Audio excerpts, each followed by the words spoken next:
We must honor the women who have played a significant role in advancing the political space for women in Kenya.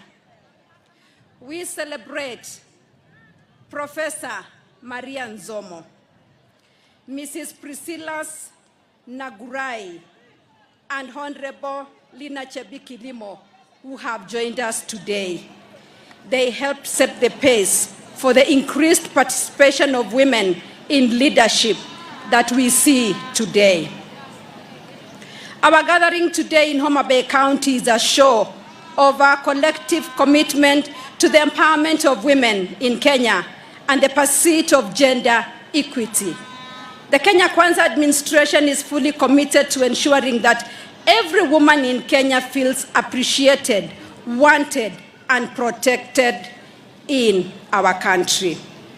Let us also acknowledge the remarkable women who attended the 4th World Conference on Women in Beijing in 1995, an event that set the foundation for gender equality worldwide. We have some of the eminent women here with us today, and their voices helped shape policies that continue to uplift women to this day.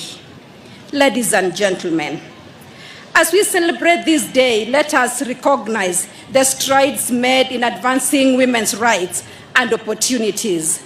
The government has taken deliberate steps to ensure women are included in leadership, entrepreneurship, and economic development. Some of the key programs we have implemented include the Women Enterprise Fund continues empowering women with affordable credit and business training with an increased budget of up to Kenya shillings 13 billion. The Hustler Fund has provided financial support to thousands of women-led businesses across Kenya, allowing them to grow their businesses and create employment. The maternal benefits package, previously known as Linda Mama, is now bigger and better under the Social Health Authority. Women are assured of access to maternal health services across the country, including antenatal care, delivery, and postnatal care. Access to government procurement opportunities allows women-owned businesses to supply goods and services to government institutions. We have seen counties like Kwale, under the leadership of Governor Fatuma Achani, strategically train women to apply for tenders. Kenya has made significant investments in technical and vocational education and training, which equips young men and women with employable skills. We specifically urge all parents to ensure their children apply for these courses. The cost of food in Kenya has reduced as a result of government support towards production. In 1 year, our nation has significantly reduced sugar and maize imports and instead put the money that would have been spent on imports in the pockets of our farmers. I want to assure every woman in Kenya that our president is committed to fulfilling his promises to women in the bottom-up economic transformation agenda, including economic inclusion, better participation in decision-making, and protection from any possible harm. Ladies and gentlemen, we urge every woman in Kenya to rise and take their rightful position in the development of our nation. Women are great leaders, entrepreneurs, professionals, mothers, and the best friends this country could ever ask for. Let us follow our matriarchs who made great strides even in days when it was not as easy as it is now. We must raise our voices and contribute actively to shaping the Kenya we want for ourselves and future generations. This year, let us be intentional about uplifting one another and championing the success of our fellow women. God willing, I will rally women leaders in our nation to work with fellow women of Kenya, visiting different counties to support initiatives spearheaded by women leaders. We will celebrate and support those bringing significant change to our communities. As the women of Kenya, we are the heart of this nation's nutrition. A malnourished nation cannot grow. I urge all women to join me in the Feed One End Hunger initiative to support sustainable school feeding programs across the country. I call upon every woman to establish a kitchen and fruit garden to boost household food security. Growing our food is an act of empowerment and self-sufficiency. A mother's greatest joy begins at the dining table, knowing her children are well-fed and healthy. This is the 30th year after the Beijing Declaration and Platform for Action. As we launch the Beijing Plus 30 Kenya Countries Report 2025 today, we are proud of Kenya's strides in promoting women's rights, addressing gender-based violence, and enhancing women's economic empowerment. The information provided in the report builds on the 2019 Kenya's Beijing Plus 25 report and takes stock of progress made in the last 5 years, from 2020 to 2024. As I conclude, our role as women is not limited to our homes and workplaces, but extends to supporting and praying for our leaders. Let us pray for wisdom and guidance for our president and all leaders at every level as they plan and implement progress and programs to uplift our nation. My sisters, today we celebrate you. May this be the year when we see the best of the women of Kenya. May we rise higher, dream bigger, and achieve more together. Happy International Women's Day 2025. Erokamano, Nyasaye egweu. God bless you. Asanteni sana. We love you. God bless you.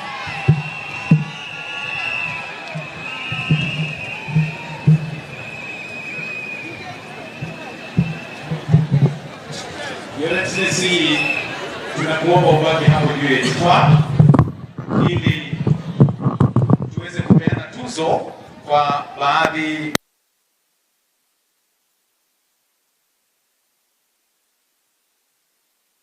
The first award in the category of individual awards, we may take our seats kindly. We may take our seats. The first award is Economic and Financial Inclusion for Women and Girls. And that award goes to someone because in recognition of our efforts in advancing economic and financial inclusion for women and girls through Aviana Eco-Arts, which transforms environmental waste into marketable arts and crafts while equipping communities with handicraft and business skills. Her enterprises creates income opportunities and promotes sustainability by integrating climate action into economic empowerment. Ladies and gentlemen, introducing Vivian Awor Oluos. Wapi makofi kwake. Asante sana. The second one, in recognition of her leadership in advocating for or rather against FGM and gender-based violence while championing girls' education, ladies and gentlemen, Mercy Wanjiru Jiriri. Makofi kwake tafadhali.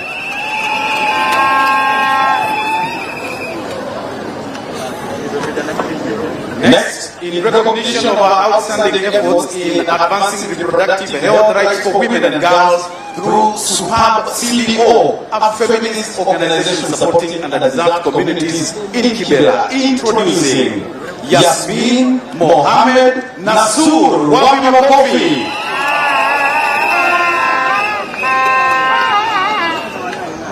Next, in recognition of our efforts in promoting access to justice for women and girls by providing gender-based responsive legal aid, prioritizing cases of gender-based violence, anti-marriage and women's violations, ladies and gentlemen, Nyokabi Gali. Makofi kwake.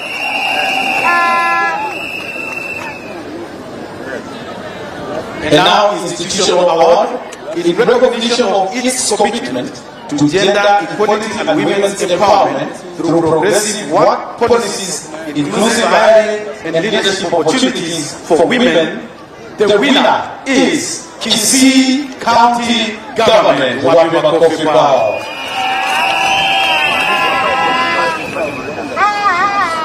In recognition of its commitment to gender equality and women's empowerment by providing economic opportunities for women, we have a non-state organization, Aviana Eco Arts.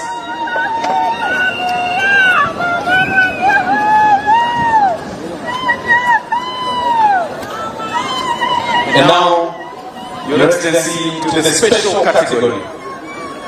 Coming up next is a force to reckon with in the gender agenda. She has been behind the many government policies, and even as she presently serves in the private sector, she is keen to ensure support of the gender agenda. Ladies and gentlemen, Ms. Faith Kasiba.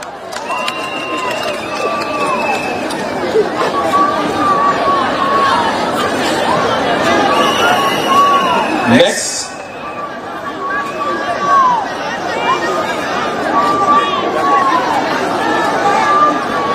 our efforts in women, peace, speak for themselves. Jackie's relentless efforts are so immense, and her support for the gender agenda is admirable. Introducing Jackie Bogo, tumpatie makofi tafadhali.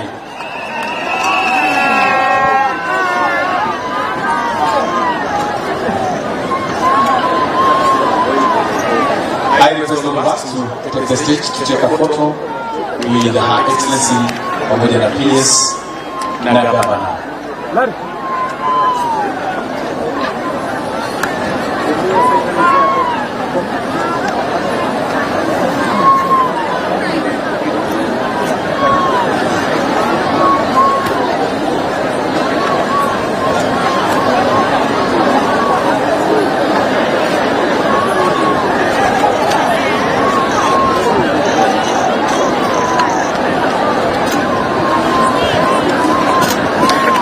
Thank you so much. You may retreat. Let's have Her Excellency remain, Her Excellency the Governor, the PS, and then we request that Canon Dr. Mama Aida Odinga comes on stage kindly,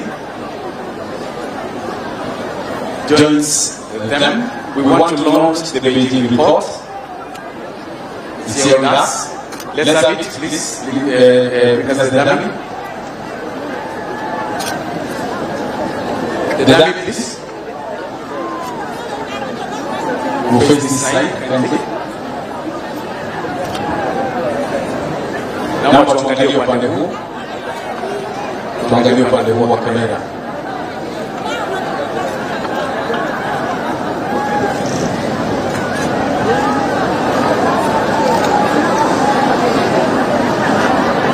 Sasa tuangalie hapa mbele. Mama Racheal Ruto atakwenda kukata utepe, ishara kwamba ripoti hii ya Beijing itakuwa imezinduliwa rasmi. In the count of 10, 9, 8, 7, 6, 5, 4, 3, 2, 1.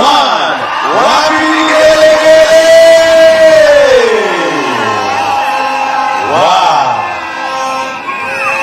The Beijing report is here with us. Congratulations, Mama Racheal Ruto na viongozi wale wengine wote.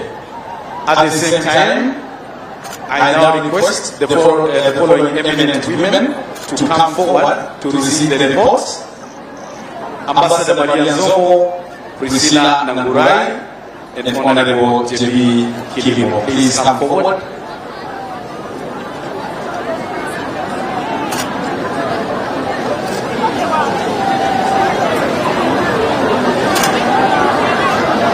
Also, hawa ambao wako kwenye stage waweze kupata. Kindly remain on stage, Your Excellency.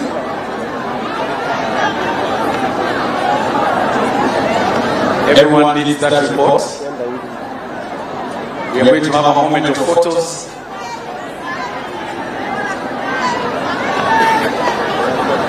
We face in front as we take a photo. Ambassador Finland, please come over. Kindly. Women, country.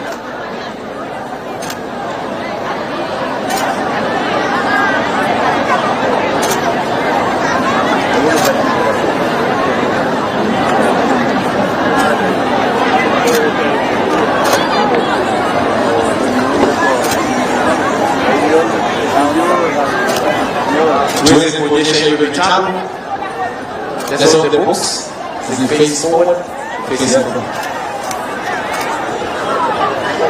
Tuwapigie makofi, makofi, makofi, makofi, makofi, makofi. Pongezi. Pongezi sana. Hello. Hello. While still there, Your Excellency, I now request that you hand over some gifts to the three eminent women, beginning with Ambassador Maria Zomo. We can take the books now. Please step forward. Please step forward. Step forward. Sorry. Maria Zomo anapokezwa zawadi na Mama Racheal Ruto. Tumpigie makofi. Asante sana. Next is Priscilla Nangurai. Receive your gift from Her Excellency. She was among the first women who went to Beijing. Miaka ya kitambo sana kutetea kina dada. Makofi kwake. And finally, Honorable JB Kilimo.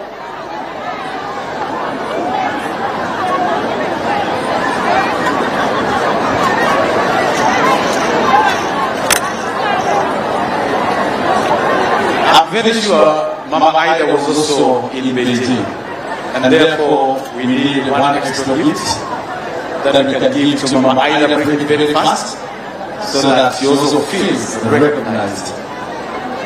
And that will be the final gift as we come to a close.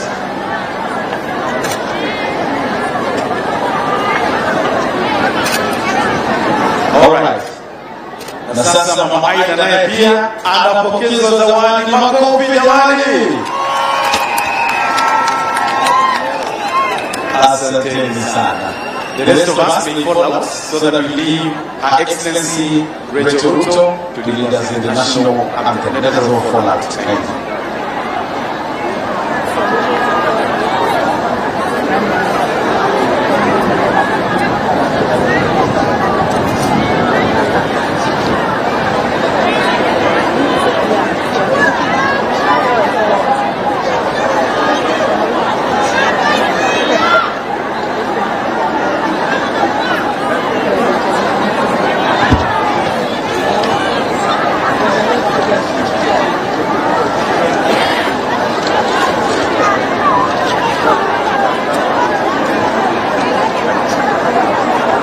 Basi tunamwalika mwanadada Eileen Florence akije on stage in recognition of her dedication to promoting the dignity and rights of vulnerable girls through initiatives like Bleed with Dignity. Amefanya kazi ya maana sana. Msichana wa miaka 12. Makofi na vigelegele wake.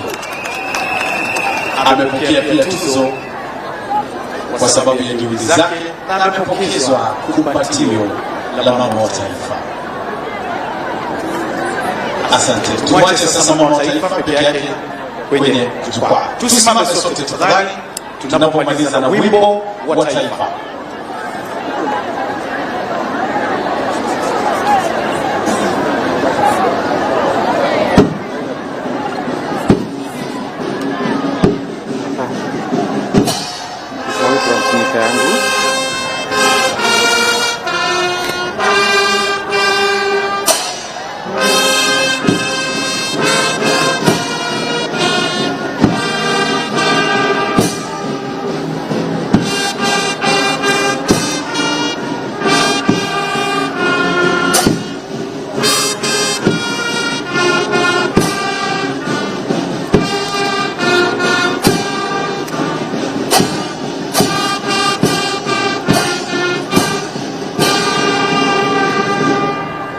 Asanteni sana. Tunaweza kumpisha mama wa taifa pamoja na Canon Dr. Aida Odinga na gavana na ujumbe wao waweze kuondoka na kisha sisi tutaondoka baadaye.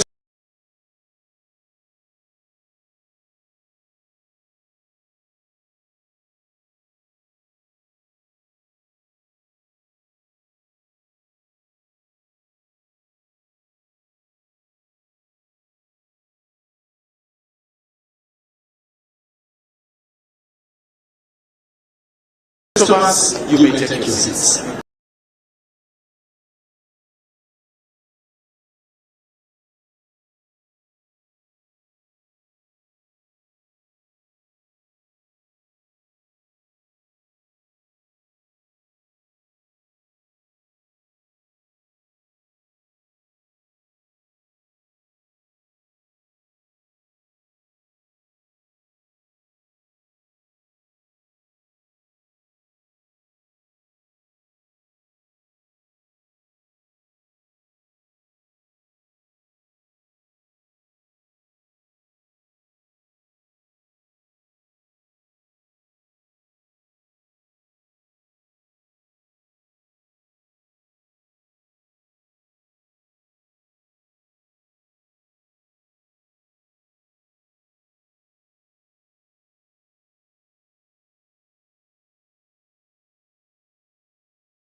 kwa kuwalinda hawaja wako na kufika hapa.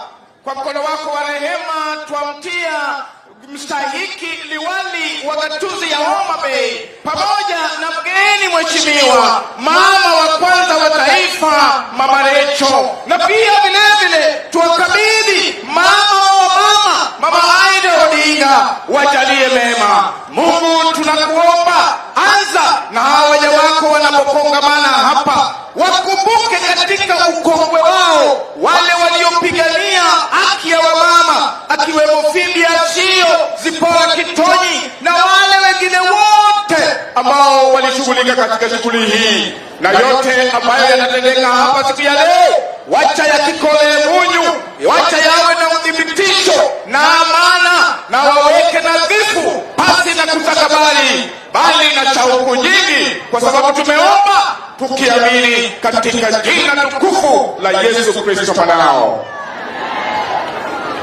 Tuketi tafadhali, tunaweza keti sote pakata beli.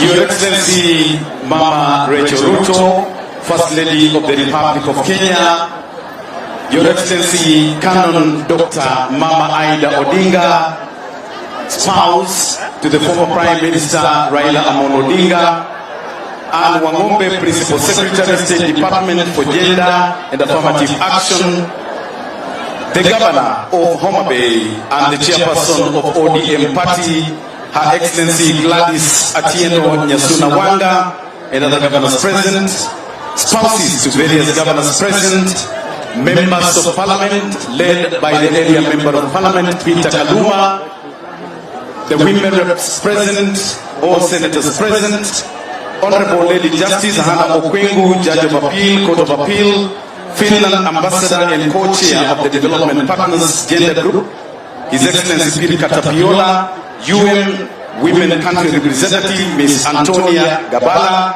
eminent women, distinguished guests, ladies and gentlemen.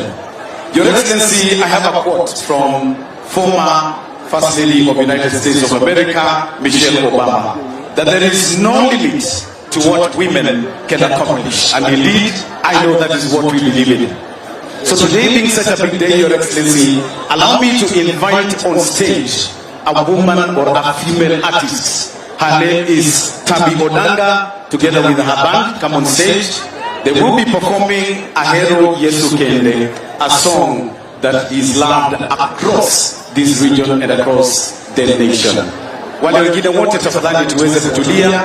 The official program has started. Tabi Odinga. Ahero Yesu Kende, Ahero Yesu Kende. Ele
Odinga na bendi yake na wimbo mkali sana.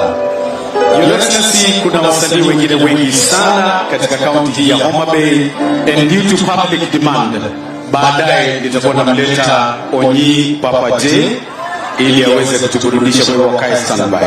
Ila kwa sasa, Your Excellency, naomba kwa heshima nimwalike PS wetu Ann Wangombe ili aweze kutupa welcoming remarks, na kisha baada ya hapo tuweze kuendelea. Karibu sana Madam PS. Tumpigie makofi anapokuja.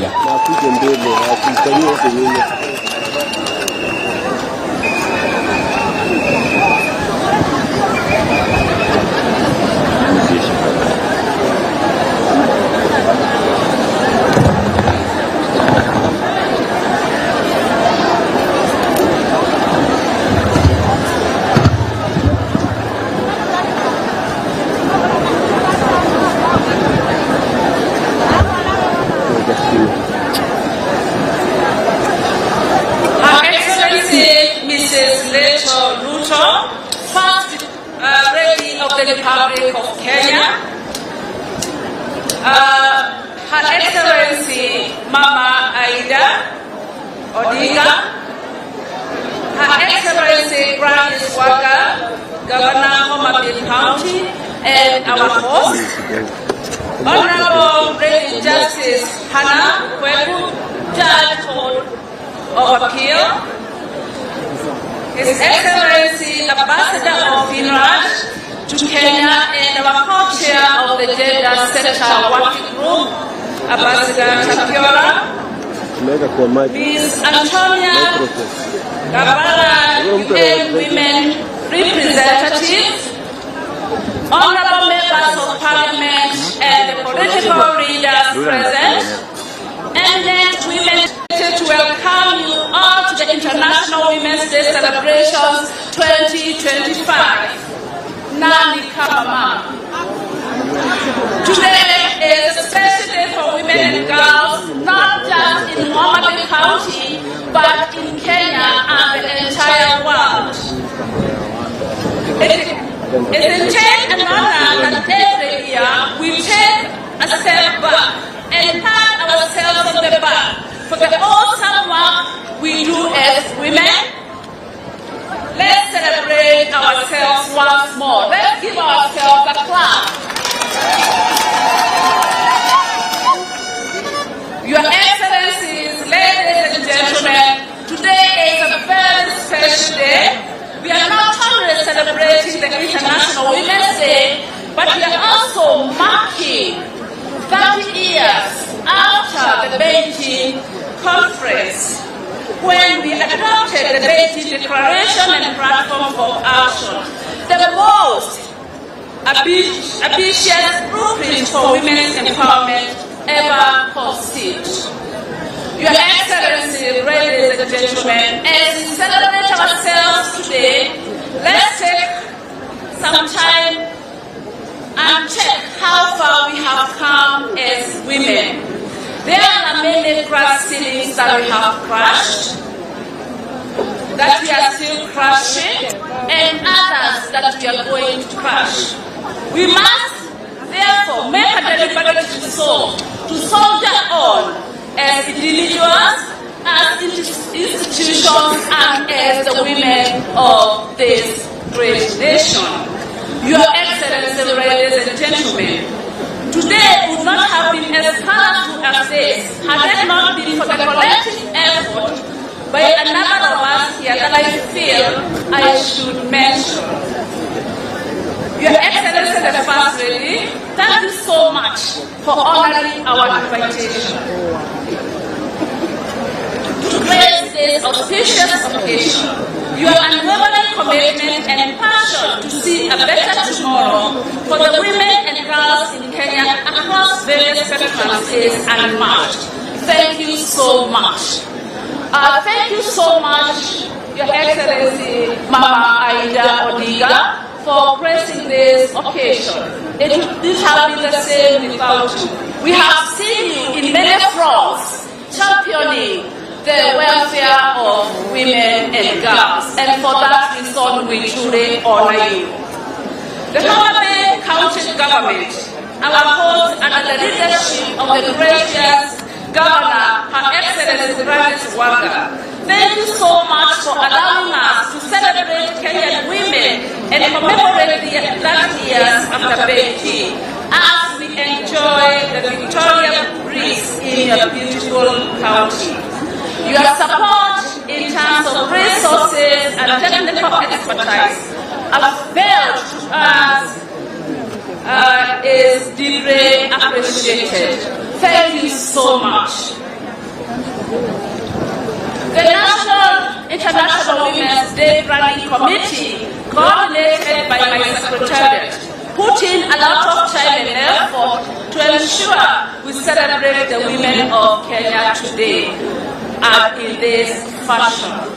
I know a number of partners represented here were members of that committee as well, and I just want to say a big thank you.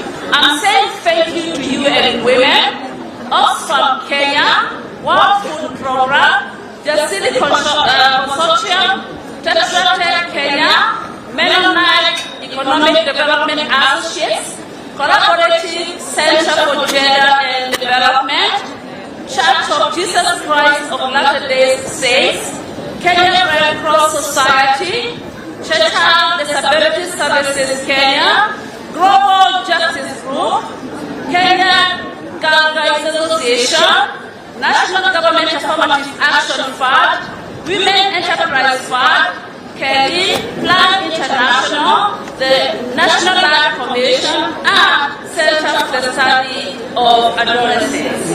Thank you very much. Your Excellency, ladies and gentlemen, as we commemorate this day, we celebrate the remarkable achievements and contributions of women and girls, and those who support their cause across the globe. It is a day to recognize their resilience, strength, and unwavering determination in the face of adversity. Against overwhelming barriers faced by our women and girls, we can attest to the incredible milestones that we have achieved, characterized by good political will that we experience in our country, for which we give credit to His Excellency the President of the Republic of Kenya, Dr. Ruto, and the enabling policy and legal frameworks, key among them the Constitution of Kenya 2010.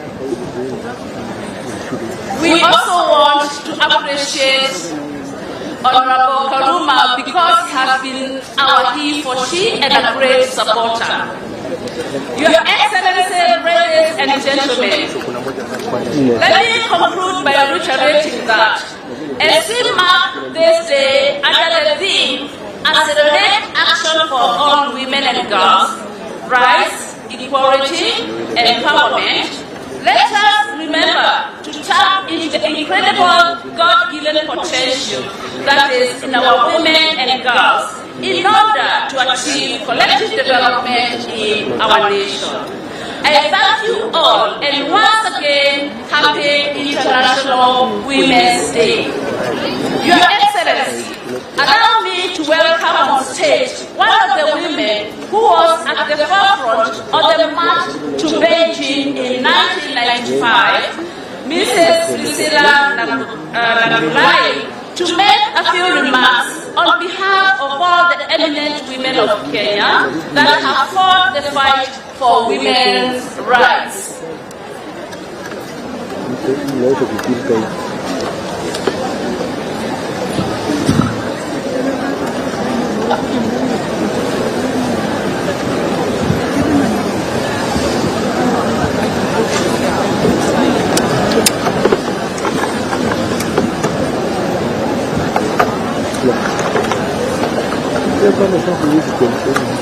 God is good all the time,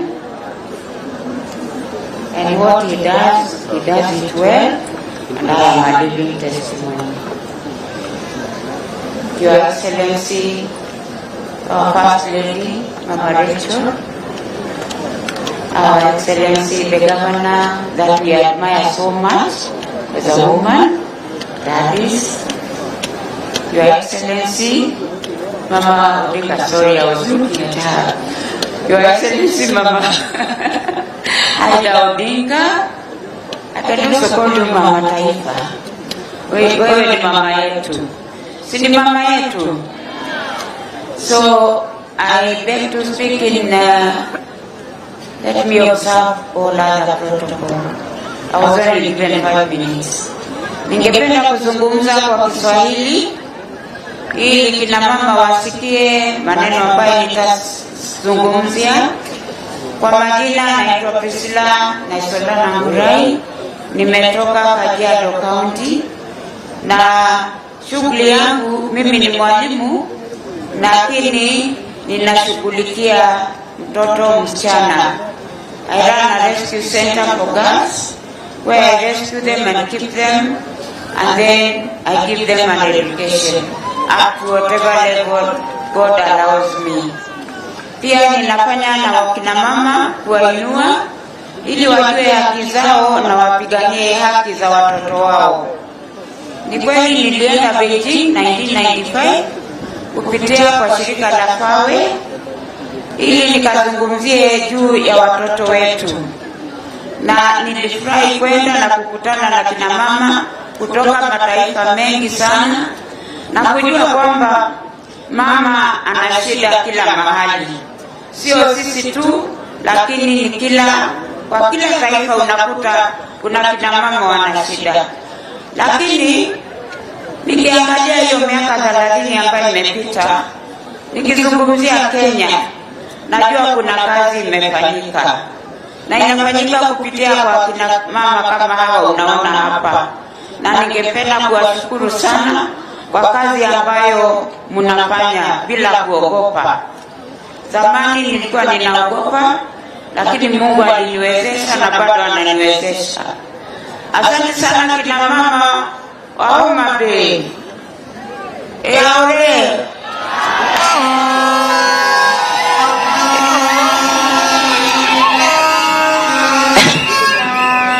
Nimefurahi sana kuona kina mama wamejitokeza kwa wingi hivi. Mama hongera, this your work. This is your work.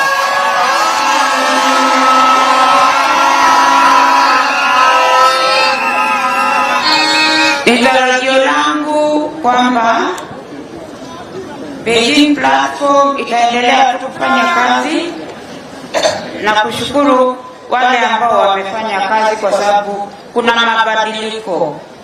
Siku hizi kina mama wanajua haki zao na wengine wanapigania kabisa. Kina mama msichoke, endeleeni kupigania haki za watoto wenu. Wakati tulitoka Beijing, tulipofika hapo tulikuta wanaume wameshika mwiko. Wanatuambia, haya sasa mmekuja, tutakuwa tunawapikia, tunasikia sisi ndio tutakuwa wapishi. Lakini naomba wanaume wetu watunge mkono kwa kazi zote ambazo tutafanya. Asante sana kwa nafasi hii. Nilipewa dakika 5. Asante.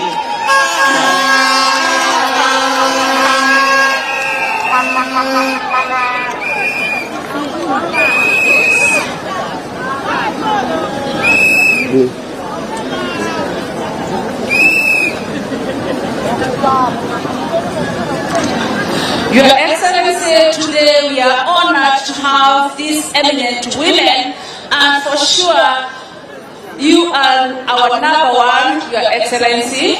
Mama Odinga is also a great reader that we look up to. We have Professor Maria Nzomo.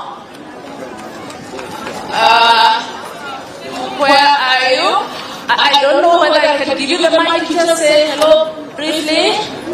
Kindly.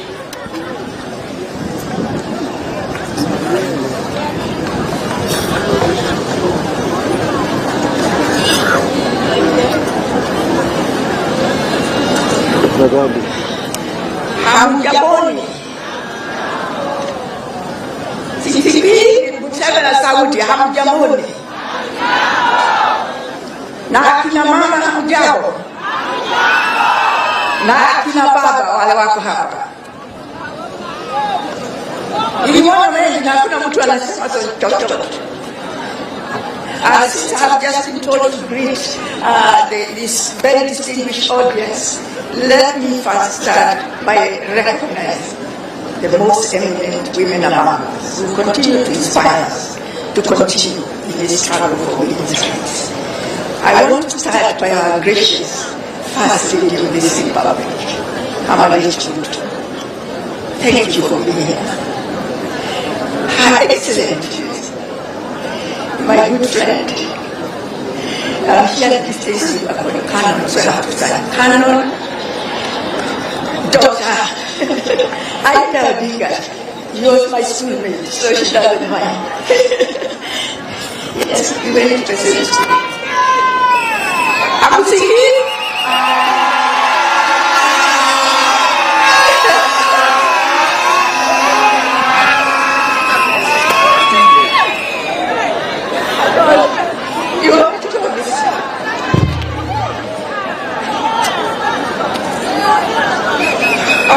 I was standing.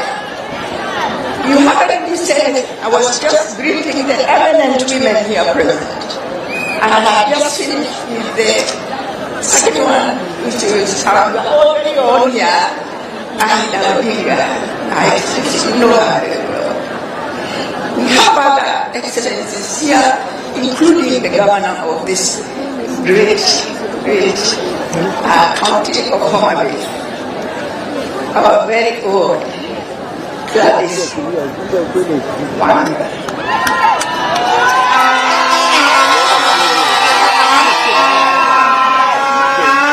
Thank you very much for hosting us. We do appreciate it. And of course, the Principal Secretary who is standing over there of the department, the State Department of Gender and Affirmative Action. And many other women present here, very many eminent women. I greet you all. This is a great day, and you allow me, Madam P.S., to say just a few things. It is good to acknowledge, and indeed we shall acknowledge the reason we are celebrating.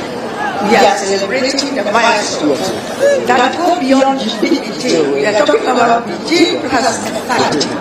But this struggle started way back. It is more than a century now. When women said no to discrimination, that's when this struggle started. And we are part of that struggle in January. And as Kenyan women, we have made some progress. I remember I was a very young lecturer there at the University of Nairobi when there was no maternity leave for women. My children did not enjoy a mother with maternity leave. And I know there are other women here. We did not have housing allowance, those who were told our men to take care of us. We could not travel anywhere without the man in your life, the husband, father,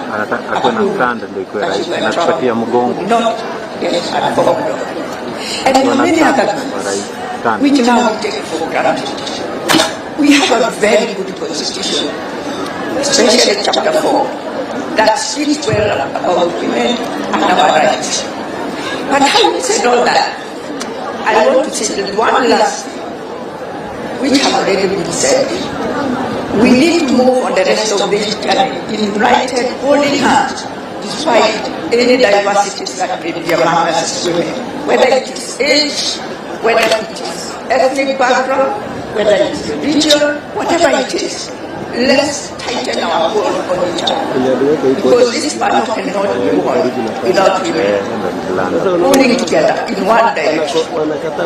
We must do that. Accelerated action will not work unless we tighten our hold on each other and forget about those things that sometimes divide us.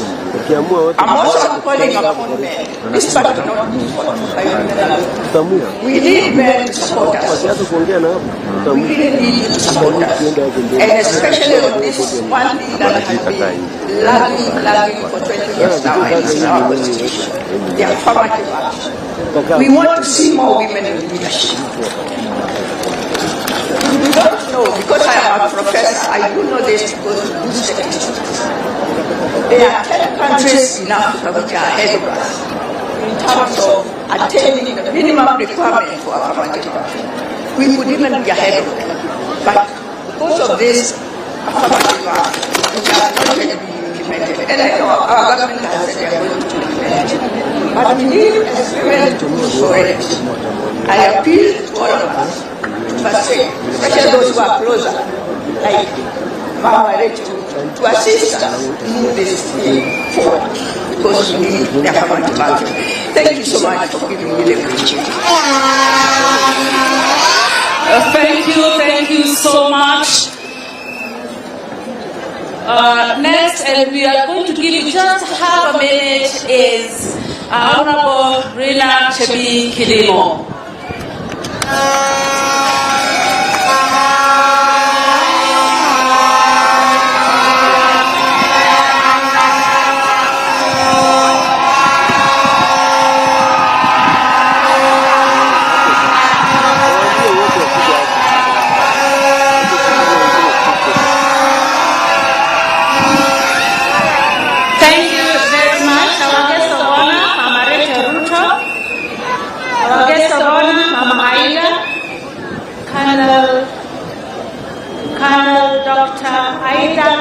Odinga, I forgot those names. Your Excellency, the Governor of Homa Bay County, Your Excellency Gladys Wanga, all protocols observed. I'm grateful to God for this day, for enabling me to come to Homa Bay County.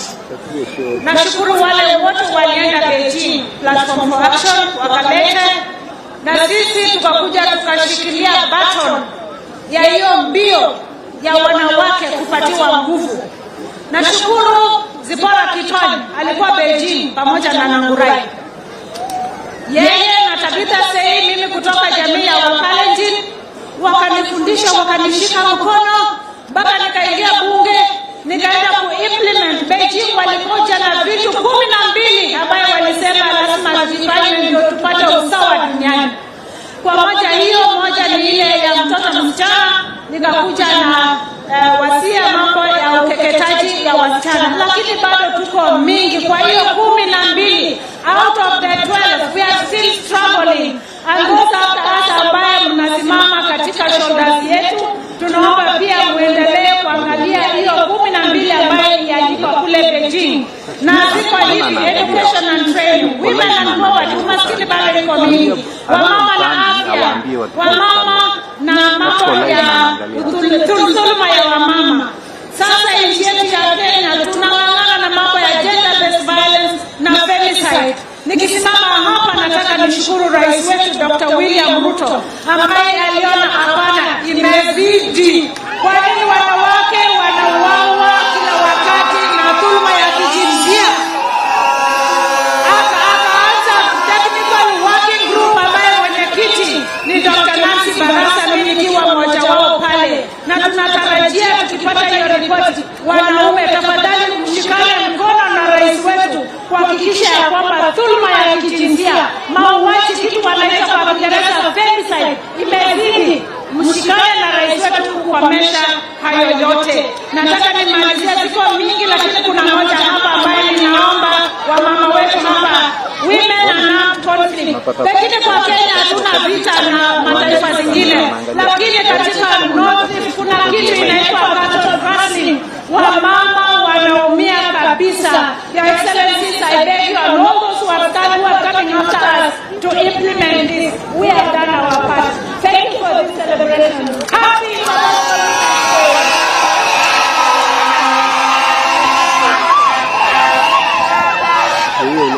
last but not least, we have Madam Lehab, my dear wanawake. We are giving you half a minute. What to address?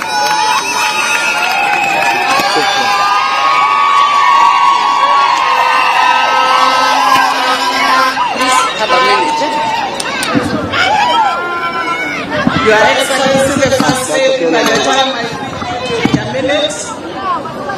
Canon Mama Aida, Mheshimiwa Gladys Wanga, kwa niaba ya maendeleo ya wanawake, allow me niulize wamama wale walienda Beijing, starting with Mama Aida Odinga. She was in Beijing. Can you, on behalf of the late Pamela Boya, the late Grace Okot, the late Jane Keano, the late Oriero Komanduli, can we give them a moment of silence? Those are the ladies, together with Senior Council. Those are like Lilian Maura, Mrs. Pauline Kalonzo Musyoka, Commissioner Anne Wamba, Anne Wambwera, Dr. Akinyi, Senator Beth Mugo, and our first woman cabinet minister, Mama Yiva Mwendwa, led people to Beijing. 1 second. Asanteni, with those few remarks, because of time, allow me to say, Your Excellency, the journey was started by Maendeleo in 1975. The women went to Mexico. 1985, we had Nairobi onward-looking strategies. That's what, Your Excellency, I participated as a businesswoman to Liusa Biondo na vinyago mingi sana Nairobi. 1995, you have seen the team, and after that, the journey has gone over that years. Your Excellency, our First Lady, my request on behalf of Maendeleo, ila ninaambia hawa mama, mama tunajua umefanya kazi sana na empowerment of women na joyo. Tunakuomba Mama First Lady, poverty imepiga wa mama sana. Tusaidie, tushike mkono, ndio tufanye hima tangi ya maji na tufanye kazi ya kutoa umaskini. Mama First Lady, protect me, Your Excellency, because you need to hear this on this day. We have an issue of girls giving birth at the age of 13. Canon, I'm an Anglican like you, Mama Aida. You are a teacher. We cannot afford English to be number 3 in the world where our girls are giving birth at 13 years. Our PS gender is here. She's done a commendable job. We need to change that. With those many remarks, First Lady, we were with you in Kenya School of Government, and thank you for launching for the youth, a program for the youth. So with those few remarks, our sister Gladys Wanga, you are the second woman to chair a political party. Tunakushukuru. Shikilia hapo. Asanteni sana. Thank you. Thank you very much. In the interest of time, because you are constrained, allow me just to recognize, and please bear with me, UN Women County representatives, wherever you are, please stand and wave at the people. Please face the camera. Thank you very much. FINRAD Ambassador and Co-Chair of the Development Partners Gender Group, His Excellency Ambassador Tapiora. Thank you very much. Honorable Lady Justice Hannah Okwelu, Judge of Appeal, Judge of High Court of Appeal. Thank you very much. And with all humility and respect, allow me to invite Her Excellency Honorable Gladys Wanga, Governor of Homa County.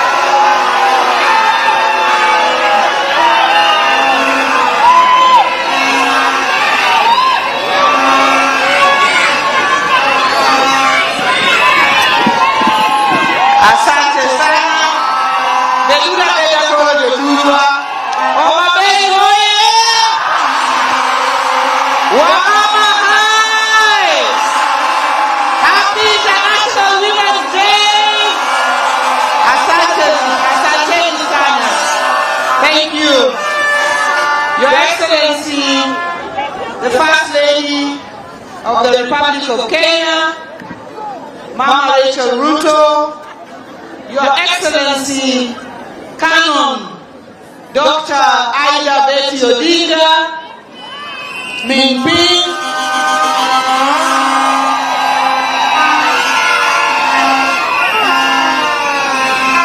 eminent women who have come together to celebrate together with us, the State Department of Gender, led by the Principal Secretary, who chose Homa Bay for this celebration, our elected leaders present, all protocol observed, Hamjambo. God is good, and all the time.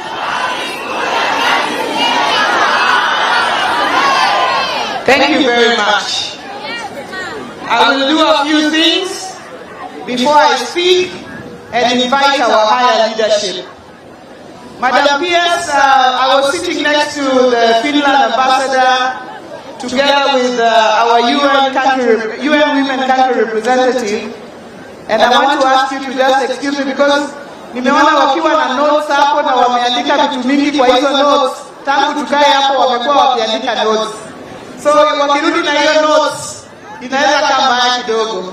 So I want to request your indulgence, Your Excellency First Lady, if we could give the UN country representative just a minute or two to make her remarks, and then the ambassador of Finland also just a minute or two to make their remarks, and then I will proceed, and we will really save time. Karibu our UN country representative and our UN women country representative and a friend of Homa Bay, Madam Antonia Sodonon. Welcome. I'm welcoming you to come and say a word.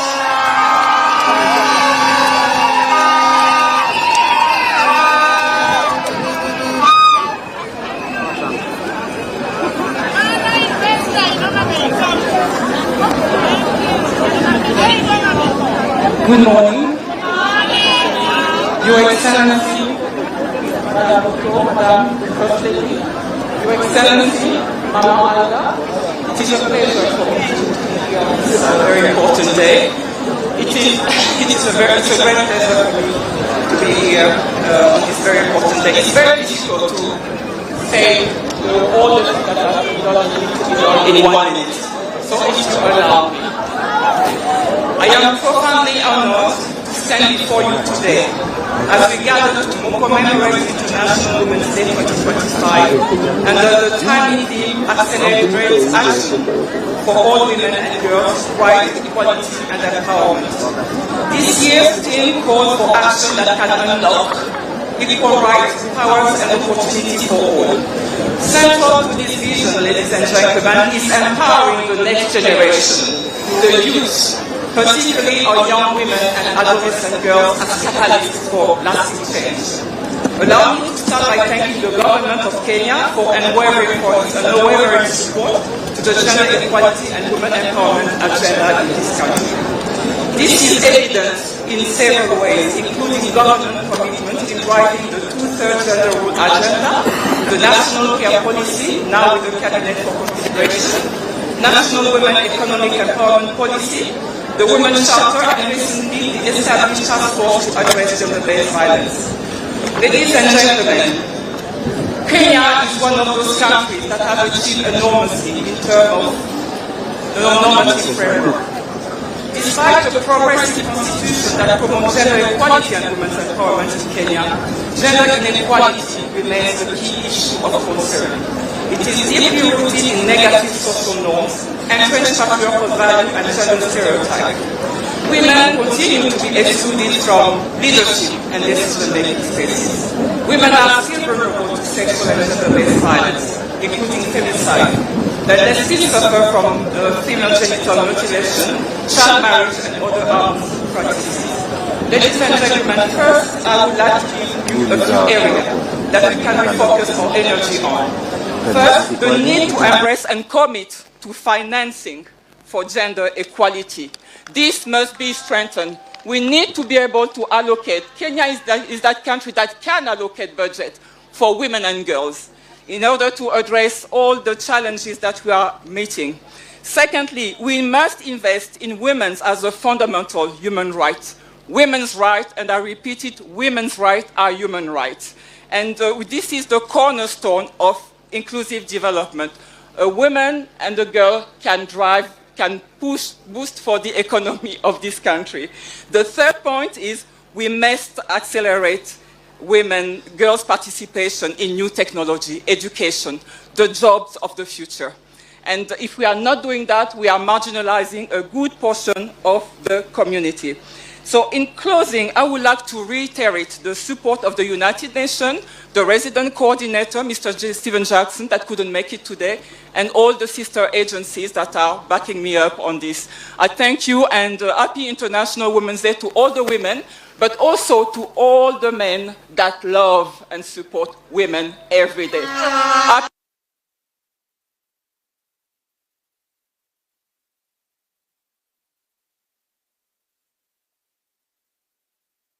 You come and make a few remarks. Karibu. This is a he for she. Please let's give him a clap and a round of applause as he comes to make one or two remarks.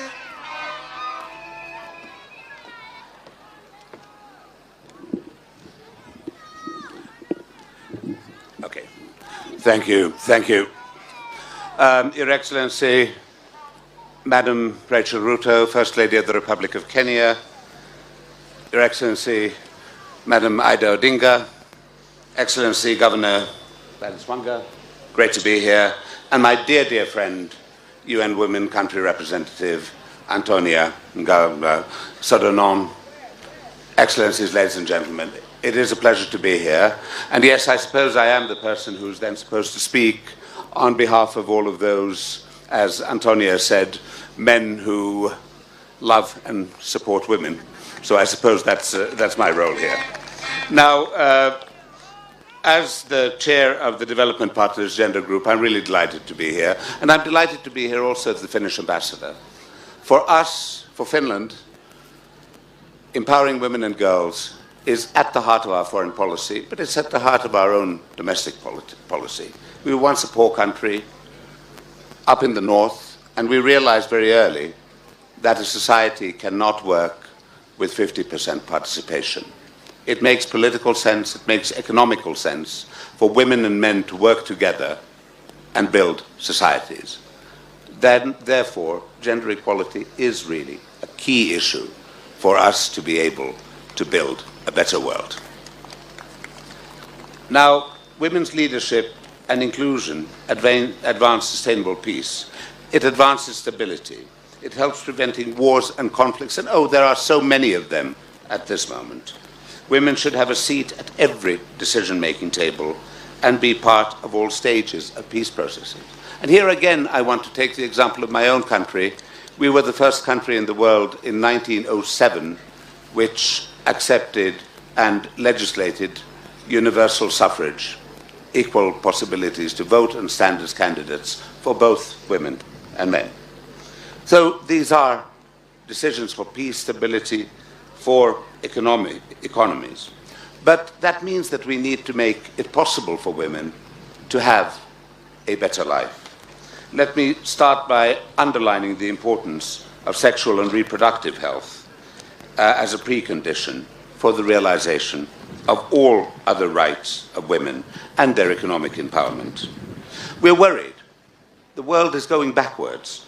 We are seeing strong anti-gender and anti-rights movements. We have to stop, think what is happening. It is 50 years since the 8th of March was declared by the UN General Assembly as International Women's Day. We've gone far, but I don't think we've gone far enough. There is a lot to do. We also mark, as we had noted, the 30th anniversary of the Beijing Declaration and Platform for Action, and the 69th session of the Commission on the Status of Women this month in New York will focus on reviewing and appraising Beijing Plus 30. Now, Excellencies, ladies and gentlemen, Kenya has made significant strides in advancing gender equality and the rights of women and girls. One example is women in leadership. There's something very much in common between our countries in that we have had very powerful women also in the security sector, as ministers of defense, as national security advisors. Here we are in a county led by a formidable governor. Madam Gladys Wanga, thank you for hosting us here today. She is, and the collaboration among the G7 of female governors is really admirable and important. But much remains to be done. The 2/3 gender principle is still far from being fulfilled. And we need to fulfill it really with substance. But we also see other challenges. Gender-based violence, something which we have been fighting against. It persists. Femicide numbers are up. We saw how people peacefully went to demonstrate on the streets on the 10th of December against femicide. This phenomenon needs to stop, and we need to work to make it stop. And here I would really like to commend the efforts of His Excellency the President in establishing the Technical Working Group on GBV, including femicide. This task force has important work to do, and I think we have, importantly, to think of how do we really engage society. Now, we've been working bilaterally, we've been working multilaterally, we're the second largest core donor to UN Women. But let me also conclude by one thing. We often hear that culture dictates something else than what we may be preaching about. Cultures evolve, but it is important to take traditional leaders on board. The fight against female genital mutilation is something which we really need to focus on. And I was very glad to see that the Sabaot elders in Mount Elgon they made a declaration last year against FGM and child marriage. This is the kind of work we need. We need community elders, religious leaders, others to say stop where there are harmful practices. With this, happy Women's Day. Asanteni sana.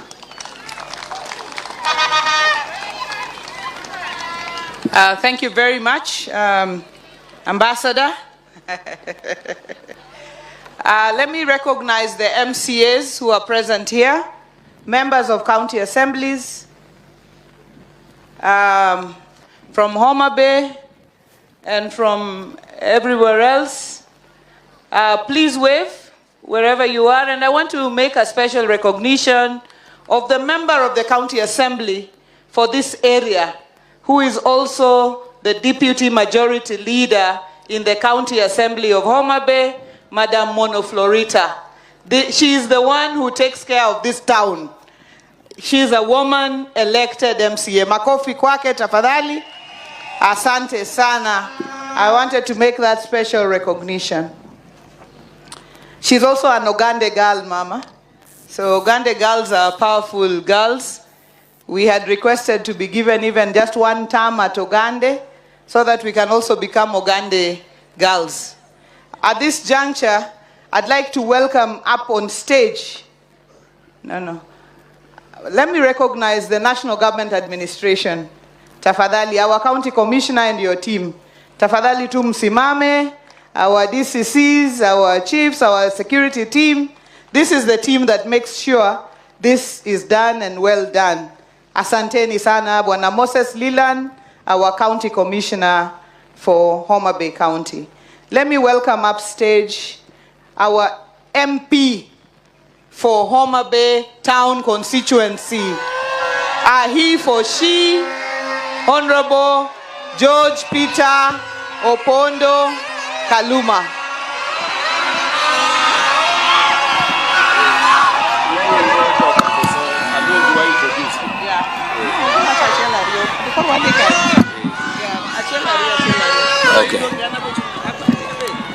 Okay.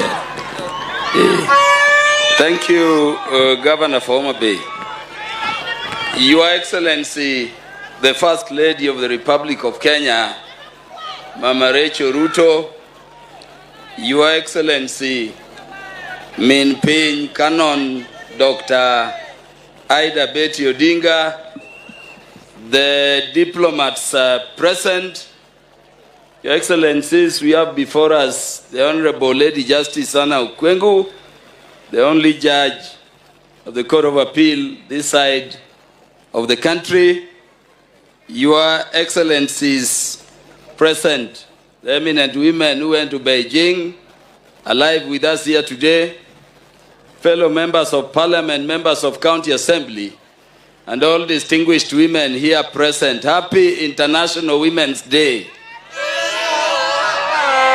Your Excellency, I'm informed time is very short. Allow me to call to the stage all members of Parliament here present so that to the national gathering herein. And Your Excellency, as they come,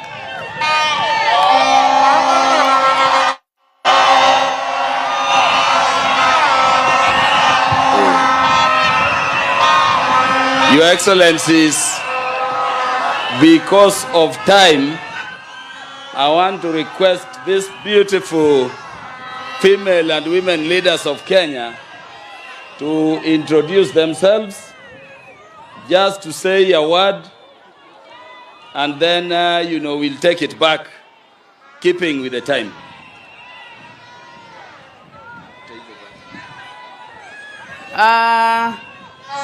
Happy International Women's Day.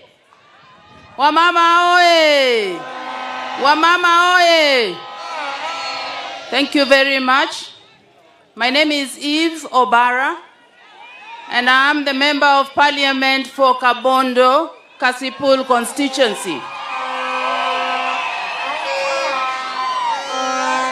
Kaluma, allow me to recognize our two gracious ladies, the guest of honor, and our Mama Pin, Mama Ida Odinga, and of course, Her Excellency Gladys Wanga.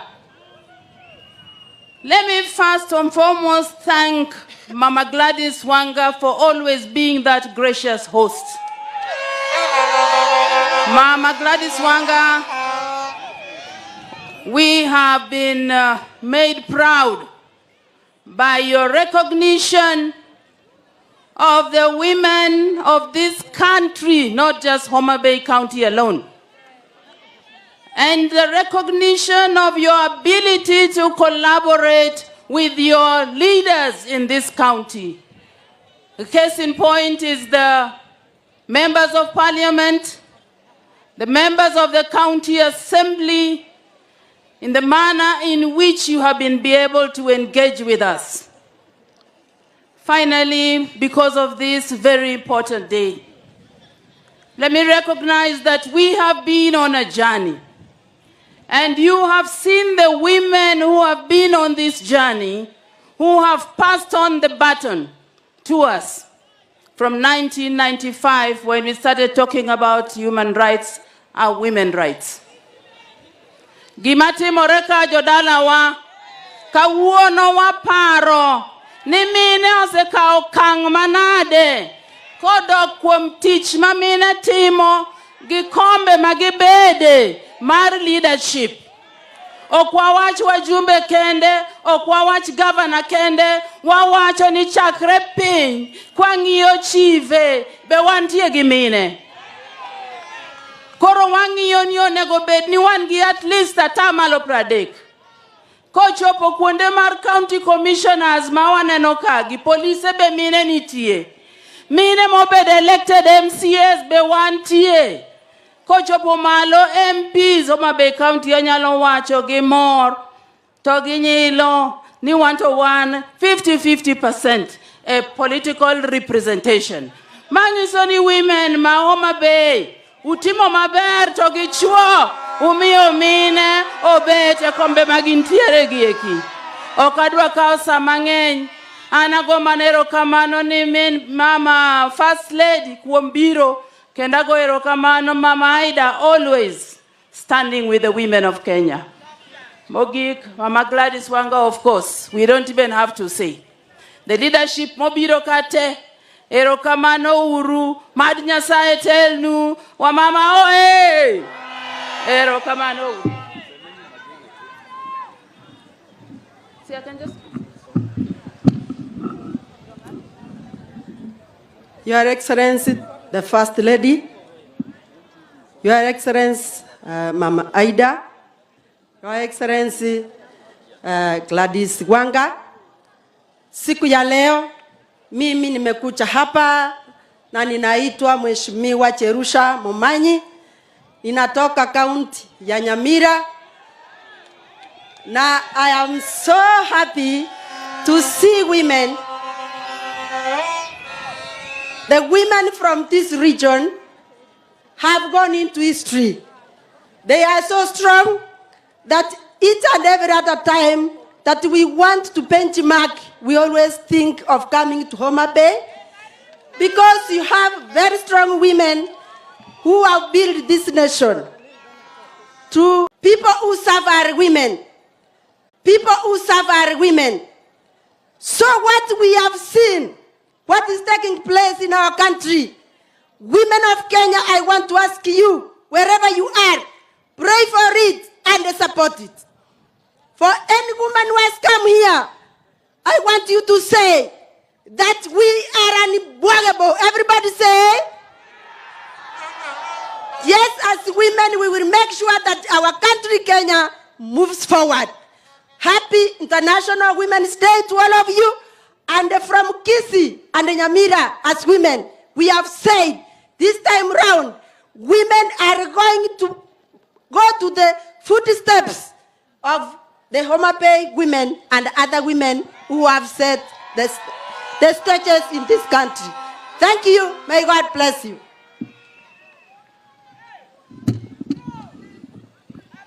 Thank you very much. Wamama oye! Wamama oye! Allow me to stand on the protocols that have already been observed because of time. My name is Irene Nyakerario Mayaka, a nominated MP from the great party of ODM and the incoming chair. Thank you. And the incoming chair of the Committee of Regional Integration in National Parliament, thanks to the great women of our party. I just want to take this singular opportunity to salute the First Lady, Mama Racheal, our mother, Mama Aida, for the great things that you do for us, my sister, the Honorable Her Excellency Gladys Wanga, the eminent women who went to Beijing when some of us were still in primary school, and to all the women who are here, I salute you all. Let's keep supporting each other. Back home, I am an anti-FGM champion, and we continue to tell our girls not to accept the practice. But I just want to tell all of you, tuzidi kukua akina mama wa maana katika nchi letu la Kenya. Nyasaye ber, tosechete, erokamano, Mungu awabariki.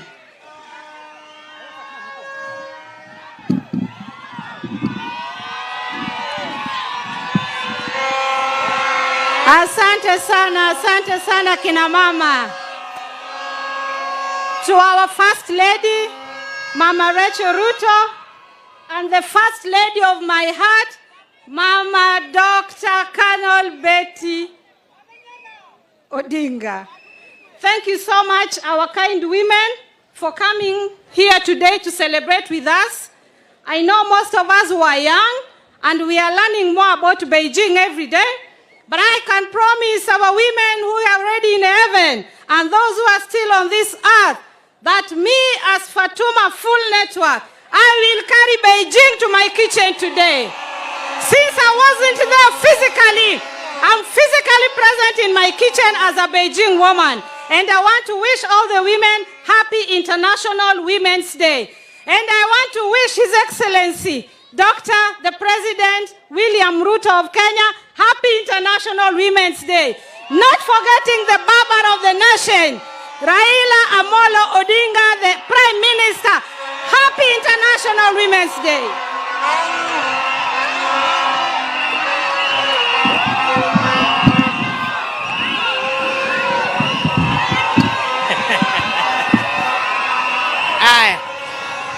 Thank you you so much. Thank you so much.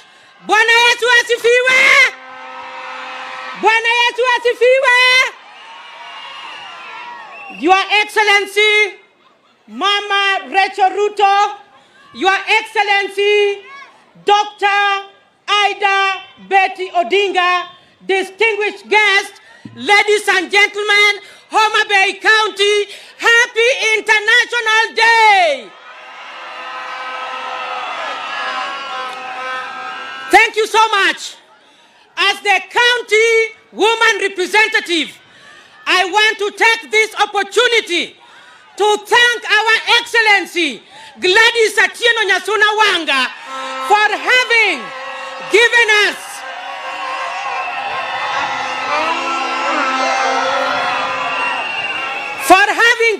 a befitting host of International Women's Day. Because I know that much has been given unto us, our work today is to welcome people to the county of endless potential, a county which has women who are servants of the people and diligent to drive Homa Bay County, and we say the sky is not the limit. Your Excellencies, I want to request this. I know that women has a real journey. On behalf of the 47 county MPs, we are pleading, when you talk to Honorable Dr. William Ruto, 1 billion will be factored in the budget. The supplementary cut of 500 million will be brought back.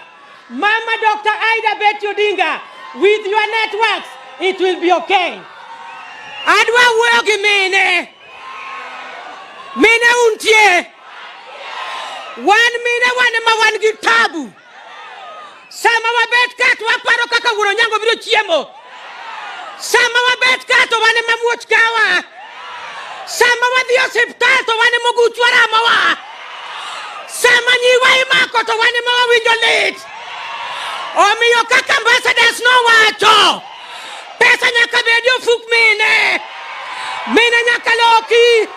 Mine nyaka migi mowinjore. Gima ng'eny mawacho go oromu e nying Ruoth Yesu.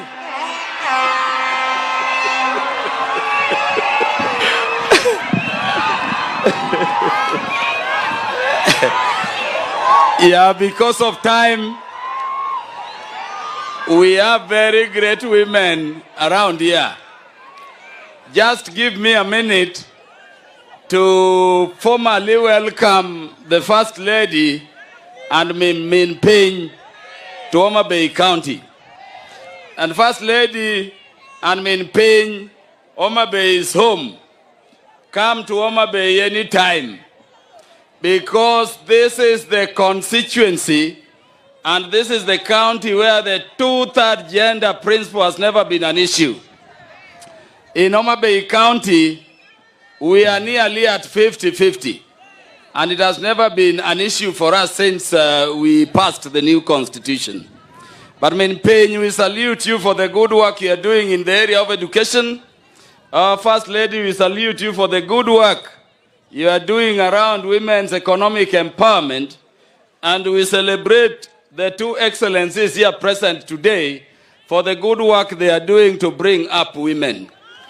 Let me end by thanking the national government for choosing Homa Bay to host this particular event because of the reasons I've given, but more so because of the governor we currently have.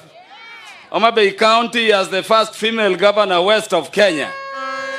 And Min Ping and First Lady, we don't celebrate Governor Wanga just for the sake of it. But we are celebrating Governor Wanga because of the good work she's doing in representing women leadership. And we want to urge other women leaders across the country to work as hard as Governor Wanga has been doing.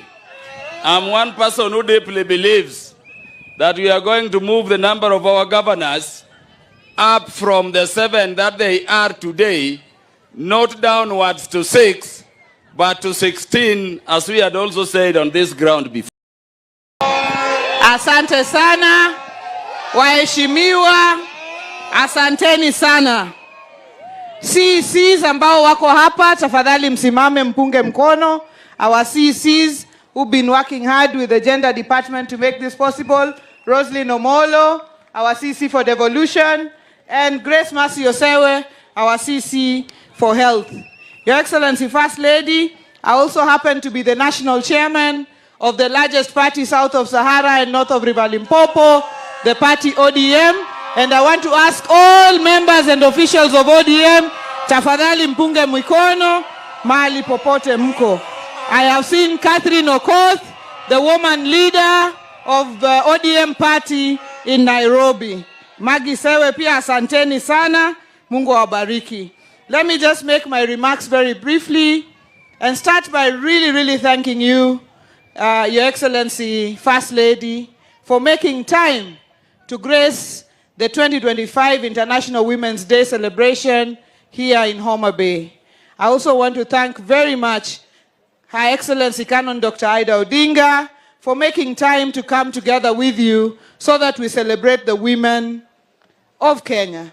And we are happy that you're here because it is most appropriate for you to be the ones who are here. Because, Your Excellency First Lady, you have put in a lot of work as far as economic empowerment of women is concerned, and you move from place to place on the table banking agenda for the women of this country so that women, as has been said by previous speakers, can have money in their pockets. Mama Ida Odinga, you are synonymous with the empowerment of the girl child and the empowerment of women in this country. People like myself who can today stand here as governor of Homa Bay is because you have held my hand. You have held the hands of many women, particularly in our party, for them to reach positions of leadership. Kwa sababu wakati uchaguzi unakuja, kina mama hawana mahali ya kushikilia. You can be thrown out by the men very easily, especially when you're going for positions as senior as governorship. And Mama Dr. Ida Odinga, we thank you because you have never left women behind when it comes to political emancipation of the women. I want to use this opportunity to thank very much the eminent women who went to Beijing, on whose shoulders we stand. And they have been listed here. I don't want to go over them again. Please, we are not where we ought to be.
Wakati uchaguzi unakuja, kina mama hawana mahali ya kushikilia. You can be thrown out by the men very easily, especially when you're going for positions as senior as governorship. And Mama Dr. Ida Odinga, we thank you because you have never left women behind when it comes to political emancipation of the women. I want to use this opportunity to thank very much the eminent women who went to Beijing, on whose shoulders we stand. And they have been listed here. I don't want to go over them again. Mama Ida, you were there. All the women who were there, Mama Naisula, you were there. You have given us your story and what you had to overcome. We don't take it for granted that because of that way that you opened, today we are accelerating progress in terms of women in leadership and women's place. we are not where we are. The women of Kenya ahead of the International Women's Day today. In Homa Bay and across the country, we still struggle with the triple threat of sexual and gender-based violence, teenage pregnancies, as well as new HIV infections, particularly among young women. These are issues that we must confront head-on.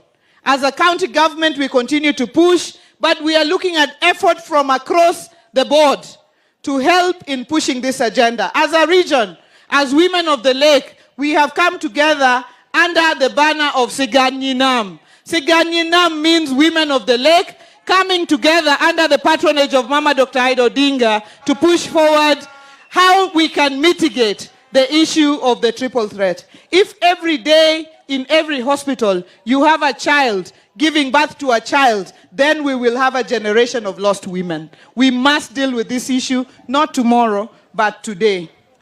We have already said the underlying issue is economic empowerment of our women.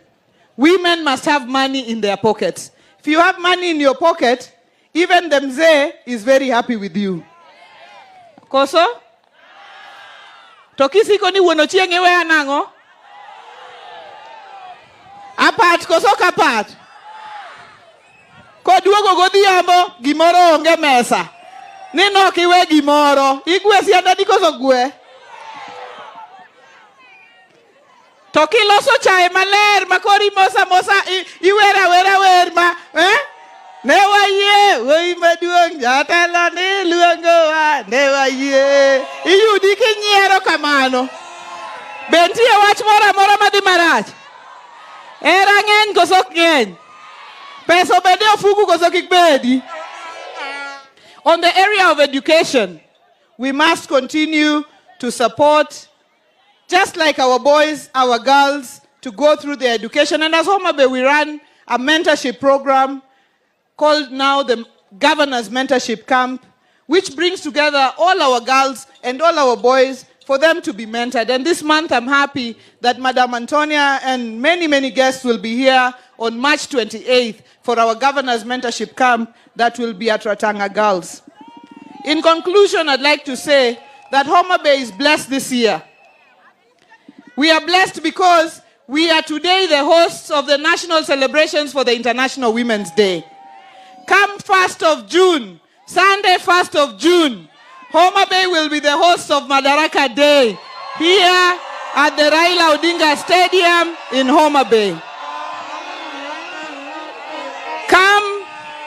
Come the 12th to 16th to 15th of August, all governors in Kenya, all senators in Kenya, all MCAs in Kenya, all CCs in Kenya, the President of the Republic of Kenya, the Baba of Kenya, kila mtu hapa Kenya will be back in Homa Bay for the 2025 Devolution Conference. Kwa hivyo huu ni mwaka wa kina mama na ni mwaka wa Homa Bay. Finally, lazima niongee kidogo kuhusu mambo ya jana ama namna gani? Kwa sababu mimi ndio mwenyekiti ya chama kikuu. Lazima niseme kidogo. Awacha tuende right, tutafanya nini? Na ukisema tufaya tunafanya nini? Na jana baba alitupea mwelekeo. Akasema ya kwamba tuingie katika ile broad based arrangement na tupatiane support kwa serikali ya Daktari William Samoei Arap Ruto.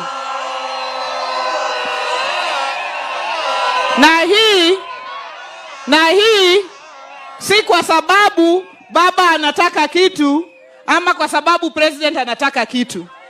Ni kwa sababu Kenya ni yetu sisi sote. Na jukumu ya kuunganisha Kenya ni yetu sisi sote. Kwa hivyo sisi tunaunga mkono juhudi ya baba na president waunganishe Kenya, walete Kenya pamoja, Wakenya wote wawe ndani na hakuna Mkenya hata mmoja awachwe nyuma. Ama namna gani? Kina mama nataka niwaulize, wangapi wanaunga mkono baba na president wetu washikane, tukaunganishe Kenya na Kenya isonge mbele pamoja. I have seen those saying that this is betrayal in the city. Wacha niwaambie, na wacha niwaulize. How can unity be betrayal? How can equity be betrayal? How can bringing Kenyans together be betrayal? How can addressing the youth issues, youth unemployment issues be betrayal? How can inclusivity be betrayal? Sisi wacha tushike njia moja, tuunganishe Kenya na tusonge mbele. Ama namna gani jameni? Koro in Kiswahili madumo gote, makobe Kiswahili majoa mabei, ni wacho no kia Kiswahili. Kine? Sasa, nataka nichukue fursa hii. Na DJ tafadhali usilale kwa kazi. DJ wapimi kabisa, wapimi kendo wangi. Nataka kuchukua fursa hii. Nimwalike Minping, Mother of the Earth, Her Excellency Canon, Dr. Aida Betty Odinga aje.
Okay.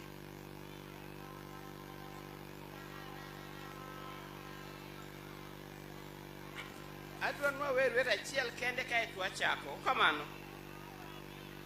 Ka angi Yesu. Ka angi Yesu. Chalo gias motia ora. O kayengini. Ero rukamano. Her Excellency,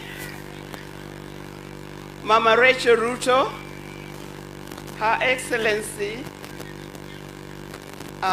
Big Gladys Wanga, all the distinguished ladies and gentlemen,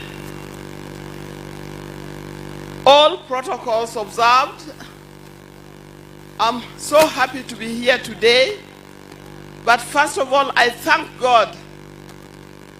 Ngamanongeyo. Ngama nong'eyo. But God knew. Nyasaye nong'eyo. Nwabro bedo kod odiochieng' ma kawuono. So we thank him for giving us this opportunity to come here as women of Kenya. Today is International Women's Day. This International Women's Day started long time ago, and it is being celebrated every year. We are so happy that this year it is being celebrated here in Homa Bay, so that it has brought the issue of women close to the women in Homa Bay. The theme for this year of girls, equity and empowerment of women. How do we empower women? First, it begins by us empowering ourselves. By you empowering, don't just think of you as a person, but also look at your neighbor, your friend, and the people who are downtrodden, and how you can empower them and help them to come up, to be strong, and help one another. We must hold hands of our fellow women. Don't wait to be held. You also hold somebody, because there's always somebody who is lower than you.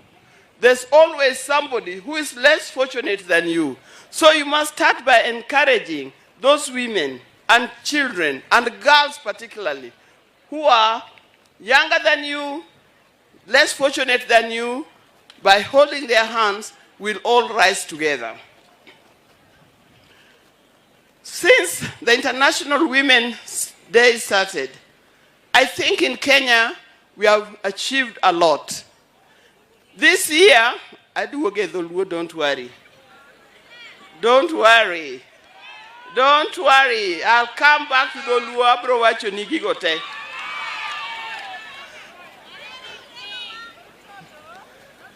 Tangu, since International Women started, this year it coincides with Beijing meeting, what we call Beijing Platform for Action. You know, that thing started, we heard of it for many years. Me, the first time I heard of International Women Commission Status of Women, or that Beijing platform, was way back in 1985, when it was being celebrated in Nairobi. Few of us were there. I think Professor Maria Nzomo was there, my friend and my schoolmate. And few of us were there. Then it went to 1995, when it went to Beijing. And I'm happy to see the lady, Priscilla, who talked about Beijing, and she's also here. I went to Beijing as a leader, as a woman, but we were all fighting for various things. Tulikuwa tunagombania vitu mbalimbali. Mine was empowerment of women politically. That particular time, I was fighting for women to take a position of leadership in this country. Don't get a mano. Yes, I went under the organization that I started, which now is, we don't know where it is, known as the League of Kenya Women Voters. Now, the League of Kenya Women Voters empowered so many women. Many women who came into position of leadership at that time were members of the League of Kenya Women Voters. So for us to be empowered also, I want to say that we need to have strong women organizations. We need to have strong women organizations. Now, like organization, we hear of maendeleo ya wanawake. But organization also like FIDA,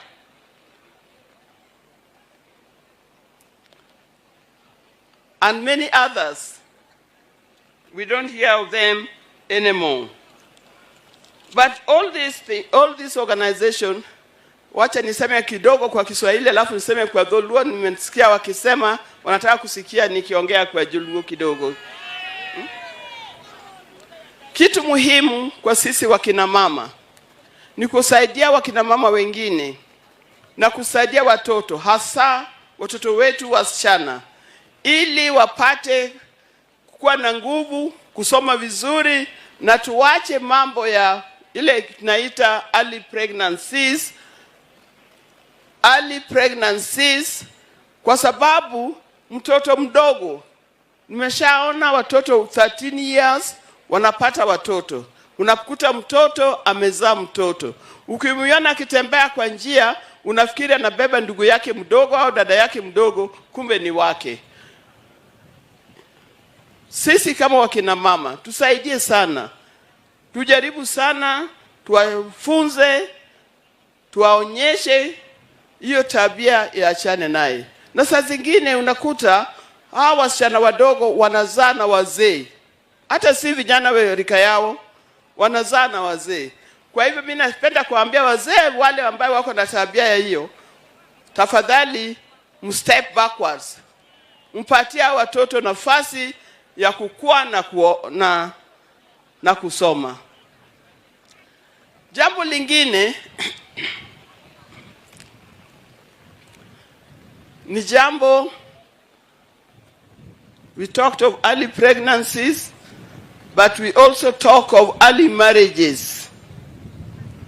Any child who marries below the age of, I think it is 21. Anybody who's marrying a girl who is less than 21 years, that is called defilement. Ala, mmeshawahi kusikia mambo kama haya? Mmeshawahi kusikia mambo kama haya? If you go with a child who is a child below age of 18, you are defiling that child. Hata ukisema aliyekubali, hakuna mambo ya kubali. You are defiling that child, and that is kosa. And here, once again, I'd like to encourage the feeder to take up the role and help these girls to grow and become great people that we want them to be. Kora wache batin gi Dholuo. Mana matin tu okamano. Wach mar weche mag mine en wach masache moko wakao kaka kawaida. Token kawaida. Wan joma mine kuko keto teko e wach mar puonjo nyithindwa kendo rito utewa, then watimo nyithindwa go marach nikech ok gibedo ka ging'eyo gik monego gitim. Wacho weche mag nyithindo manyiri. Weche nyithindo manyiri hasa nyathi ma 13 ma higni 13 kata 14 ok nyal dhi tedo nikech mokwongo pok osomo, okia gimotimo, to kata mane ot ka bokia gimotimo, kakori kete no dhi tedo. Ka en kamano, odhi puonjo nyathine monyuolono, to dhi puonjo ang'o? Bentie gimo nyalo puonje? Bentie gimo nyalo puonje? Ema miyo nyakwa ungana lwedo mondo wakony nyithindo manyiri mondo dong kong'e gima timo, mondo ka gibedo madongo ginyalo bedo somebody. To ok gibed ni koro gin bende gin kanyo, koro ginyorore kanyo, min gibed ni kanyo, onge gima nyathi nyalo puonjo nyathi, mane rachne. An seche moko iluonga ni Nyarugande, anya pinje mang'eny e Luoland ka, anya Homa Bay, aneno nyi Ogande girls kani ka. Pod gintie? Aneno nyi Ogande girls. Adwan mondo joma mine, particularly mine ma Homa Bay, wagero gimoro e skund cha, tigere ni nyithindo manyiri. Wagero ot maduong' maka moro kata mana meeting makoro wan go kani, korumo, to un duto nyalo jonje odno bua chopi, wabed gi bura e hall no. Omiyo kiujanwa biro Homa Bay.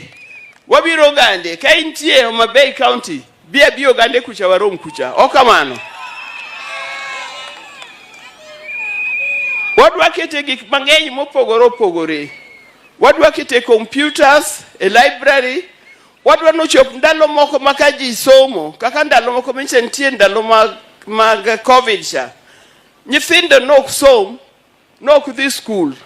Tiwacho ni nyithindo somo sim. Nikodi mi nyathi sim mondo somgo. Twadwa nwager gimoro kacha ma in future ok sim to nyithindo japuonj nyalo bet kamoro achiel to puonjo nyithindo e Kenya mangima through television. To mano nyalo timore twadwa mondo kuog timore e pinywa ka kendo mana Homa Bay ka. Okamano. Ang'eni kawuono awacho mana matin. Tamor mar romo kodu, amor manenou, to gimitimono, kata in siasa, kata in japur, kata in johala, tich mitiyono, tiye maber moloyo, ticha duto baditim. Give it your best. Whatever you do, give it your best. And God in heaven will seize and will uplift us, so that in future we don't see women kakaje mokoma downgraded. Okwan jok mayot. In fact, Nyasaye ka nochwe miyo, nochwe bana bange kosechwe gik moko tebo tieko. Taito paro ni mondo chwe miyo donge. Donge nochwe maber. Dongo chwe maber. One very special. One kaka mine one very special. Nikech en mana gwa Nyasaye chwe mugik. Bang' mane Nyasaye ok ochwe gimoro kendo. Okamano. Omiyo nyakwa mor kwang'eyo ni waber donge. Wabeyo, wariek, wanyalo. Mine nyalo. Erouru kamano mar Nyasaye gwedhu gi matin go.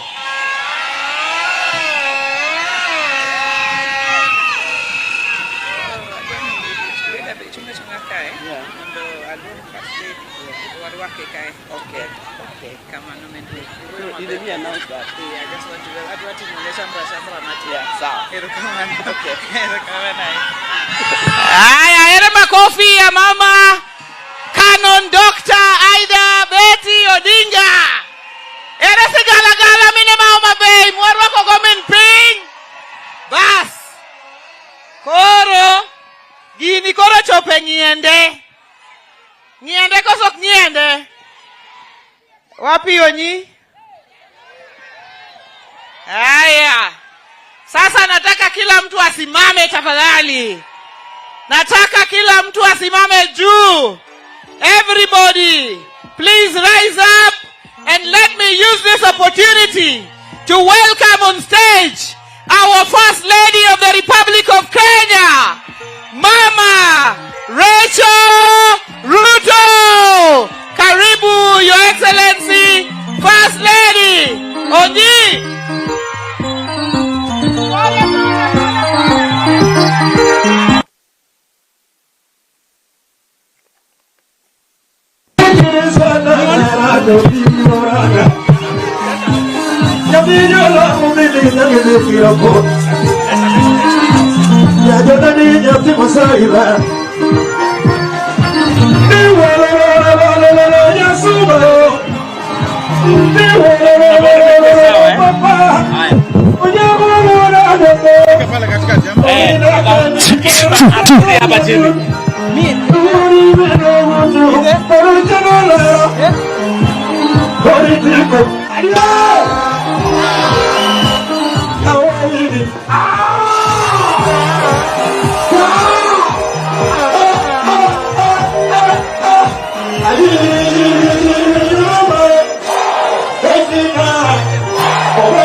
Asanteni sana.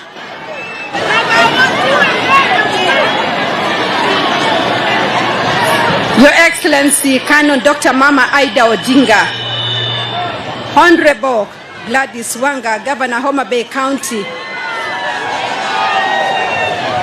Anne Wangombe, Principal Secretary, State Department for Gender and Affirmative Action, Your Excellency, Pika Tapiola, Finland Ambassador and Co-Chair of the Development Partners Gender Group, Ms. Antonio Gabala, UN Women Country Representative, elected national and county government leaders present, eminent women in Kenya who have joined us today, distinguished guests and partners, ladies and gentlemen, good afternoon. Wamama hamjambo, wamama mpo, omusunyi luo, nyi Homa Bay opak Yesu. Happy International Women's Day 2025. Kina mama, hebu tusalimiane. Bwana Yesu asifiwe. Mbona sioni mikono yenu? Bwana Yesu asifiwe. There is no better place to celebrate International Women's Day 2025 than Homa Bay County. I am honored to commemorate this day with you and other women in Kenya. Please give the woman next to you a high five and wish her a happy International Women's Day.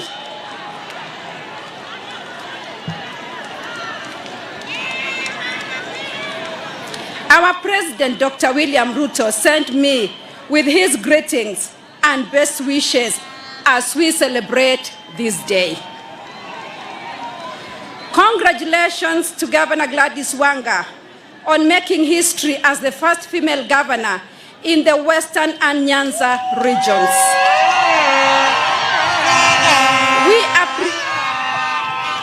We appreciate the State Department of Gender and Affirmative Action organizing this year's celebrations in this grand county. As we reflect on the journey towards gender equity, we must honor the women who have played a significant role in advancing the political space for women in Kenya.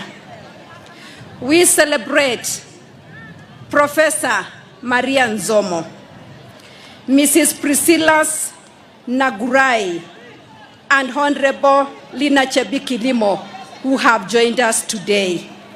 They helped set the pace for the increased participation of women in leadership that we see today. Our gathering today in Homa Bay County is a show of our collective commitment to the empowerment of women in Kenya and the pursuit of gender equity. The Kenya Kwanza administration is fully committed to ensuring that every woman in Kenya feels appreciated, wanted, and protected in our country. Let us also acknowledge the remarkable women who attended the 4th World Conference on Women in Beijing in 1995, an event that set the foundation for gender equality worldwide. We have some of the eminent women here with us today, and their voices helped shape policies that continue to uplift women to this day. Ladies and gentlemen, as we celebrate this day, let us recognize the strides made in advancing women's rights and opportunities. The government has taken deliberate steps to ensure women are included in leadership, entrepreneurship, and economic development. Some of the key programs we have implemented include the Women Enterprise Fund continues empowering women with affordable credit and business training with an increased budget of up to Kenya shillings 13 billion. The Hustler Fund has provided financial support to thousands of women-led businesses across Kenya, allowing them to grow their businesses and create employment. The maternal benefits package, previously known as Linda Mama, is now bigger and better under the Social Health Authority. Women are assured of access to maternal health services across the country, including antenatal care, delivery, and postnatal care. Access to government procurement opportunities allows women-owned businesses to supply goods and services to government institutions. We have seen counties like Kwale, under the leadership of Governor Fatuma Achani, strategically train women to apply for tenders.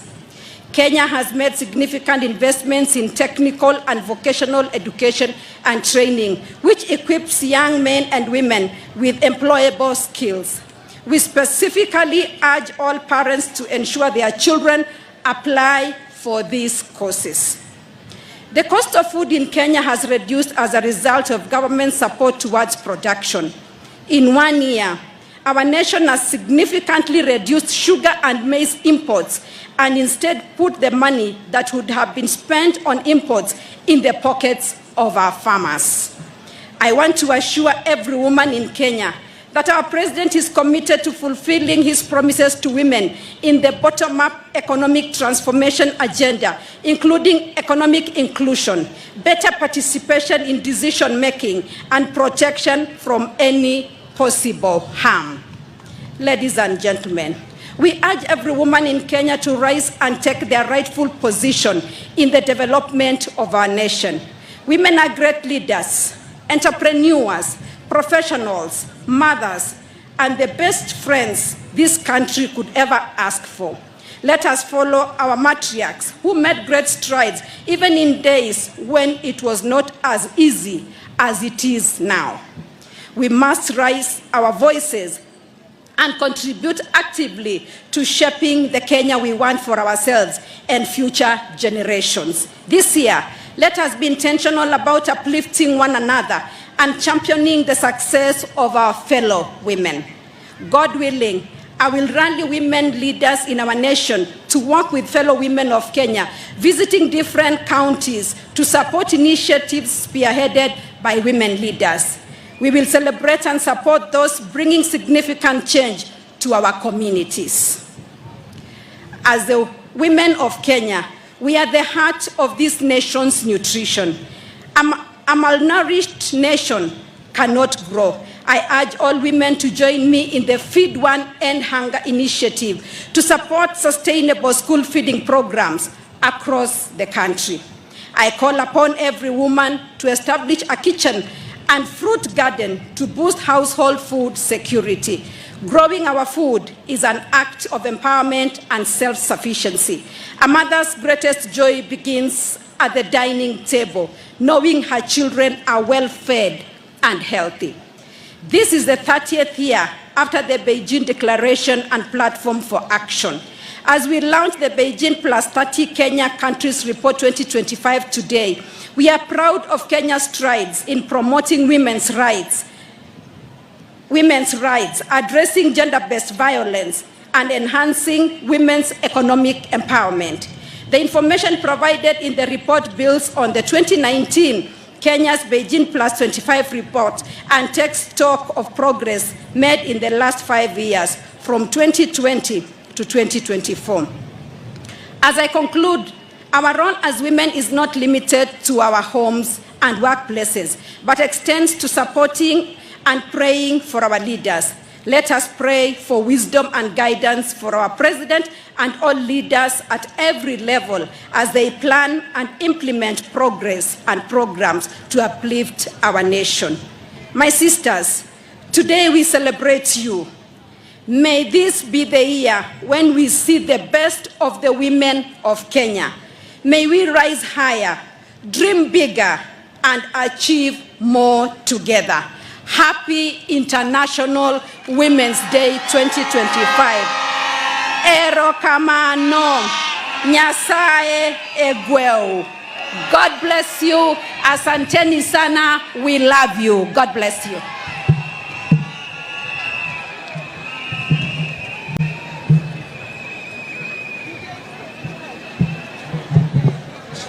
Your Excellency, tunakuomba ubaki hapo juu ya jukwaa ili tuweze tuzo kwa baadhi.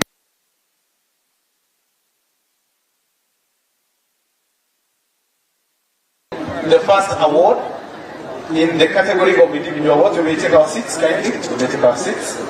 The first award is economic and financial inclusion for women and girls, and that award goes to someone because in recognition of our efforts in advancing economic and financial inclusion for women and girls through Abiana Eco Arts, which transforms environmental waste into marketable arts and crafts while equipping communities with handicraft and business skills.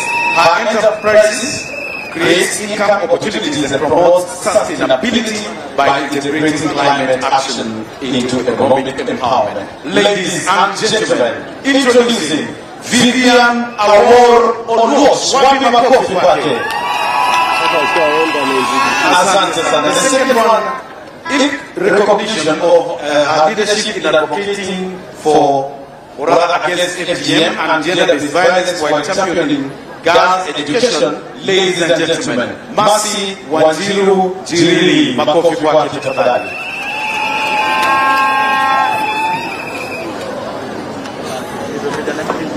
Next, in recognition of our outstanding efforts in advancing reproductive health rights for women and girls through SUHAB CBO, a feminist organization supporting underdeserved communities in Kibera, introducing Yasmin Mohammed Nasur. Wapi makofi.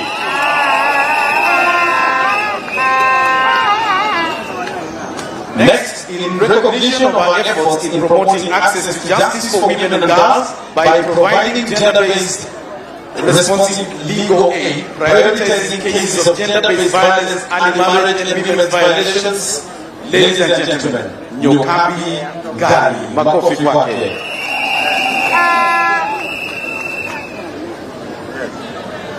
And now, institutional award in recognition of its commitment to gender equality and women's empowerment through progressive work policies, inclusive hiring and leadership opportunities for women. The winner is Kisii County Government. Wapi makofi kwao.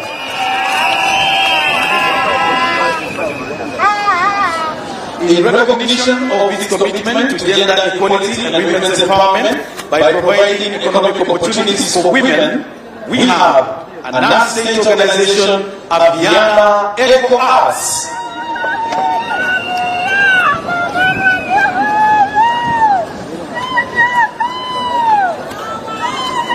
And now, Your Excellency, to the special category. Coming up next is a post to record with in the gender agenda. She has been behind the many government policies, and even as she presently serves in the private sector, she is keen to ensure support of the gender agenda. Ladies and gentlemen, Ms. Faith Kasiba.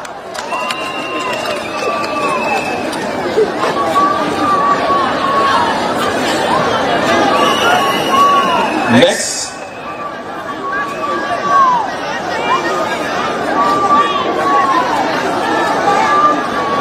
our efforts in women, peace, speak for themselves.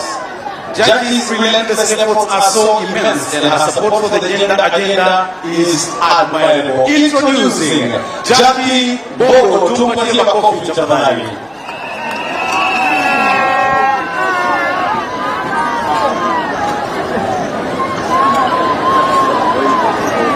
I request all of us to take the stage to take a photo with Her Excellency pamoja na PS na Gavana.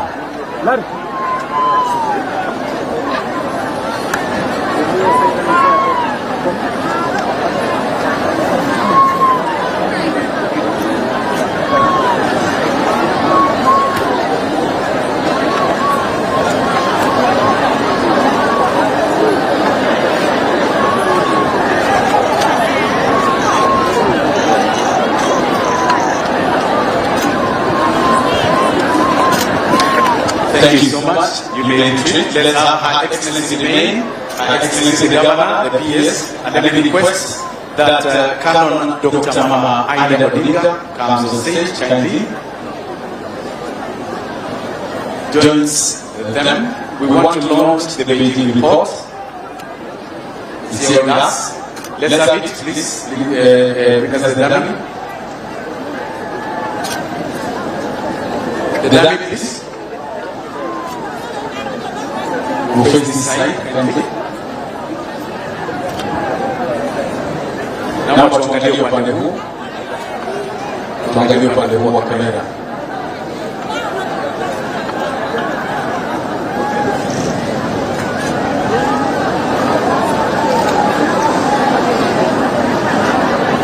Sasa tuangalie hapa mbele. Mama Racheal Ruto atakwenda kukata utepe, ishara kwamba ripoti hii ya Beijing itakuwa imezinduliwa rasmi. In the count of 10, 9, 8, 7, 6, 5, 4, 3, 2, 1.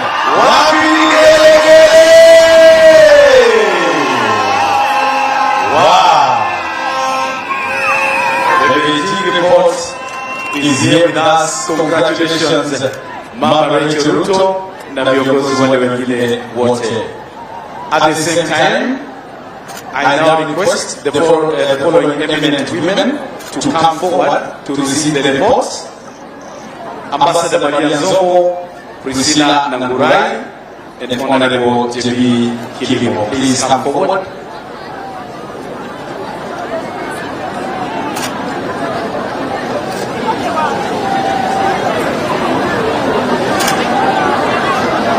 Also, hawa ambao wako kwenye stage waweze kupata.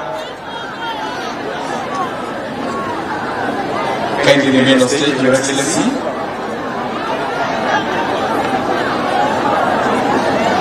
Everyone needs that report. We are going to have a moment of photos.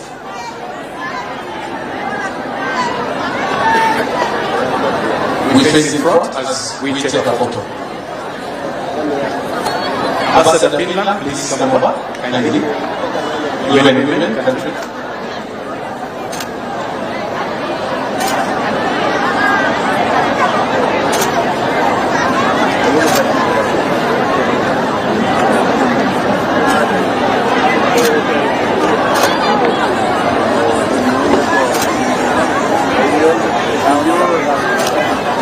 Tuweze kuonyesha hiyo vitabu.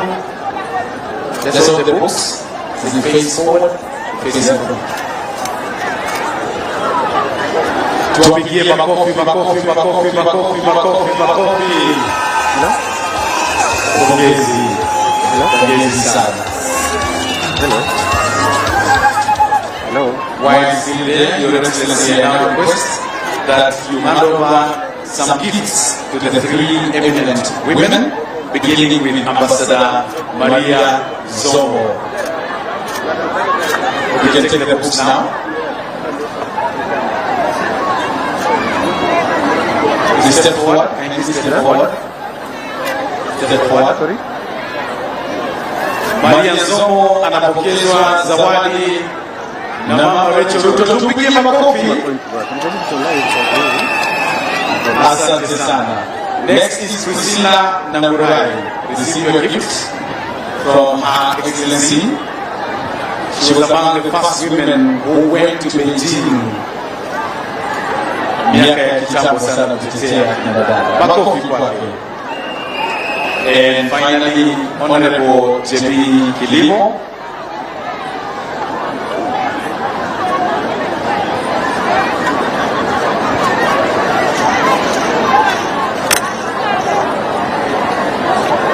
I'm very sure Mama Aida was also in Beijing.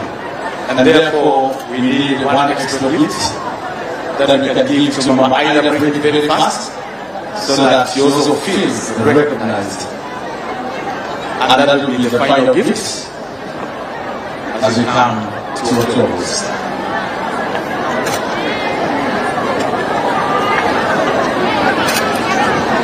All right. Na sasa Mama Aida naye pia anapokezwa zawadi. Makofi jamani. Asanteni sana. The rest of us may follow us so that we leave Her Excellency Racheal Ruto to lead us in the national anthem. Let us all fall out. Thank you.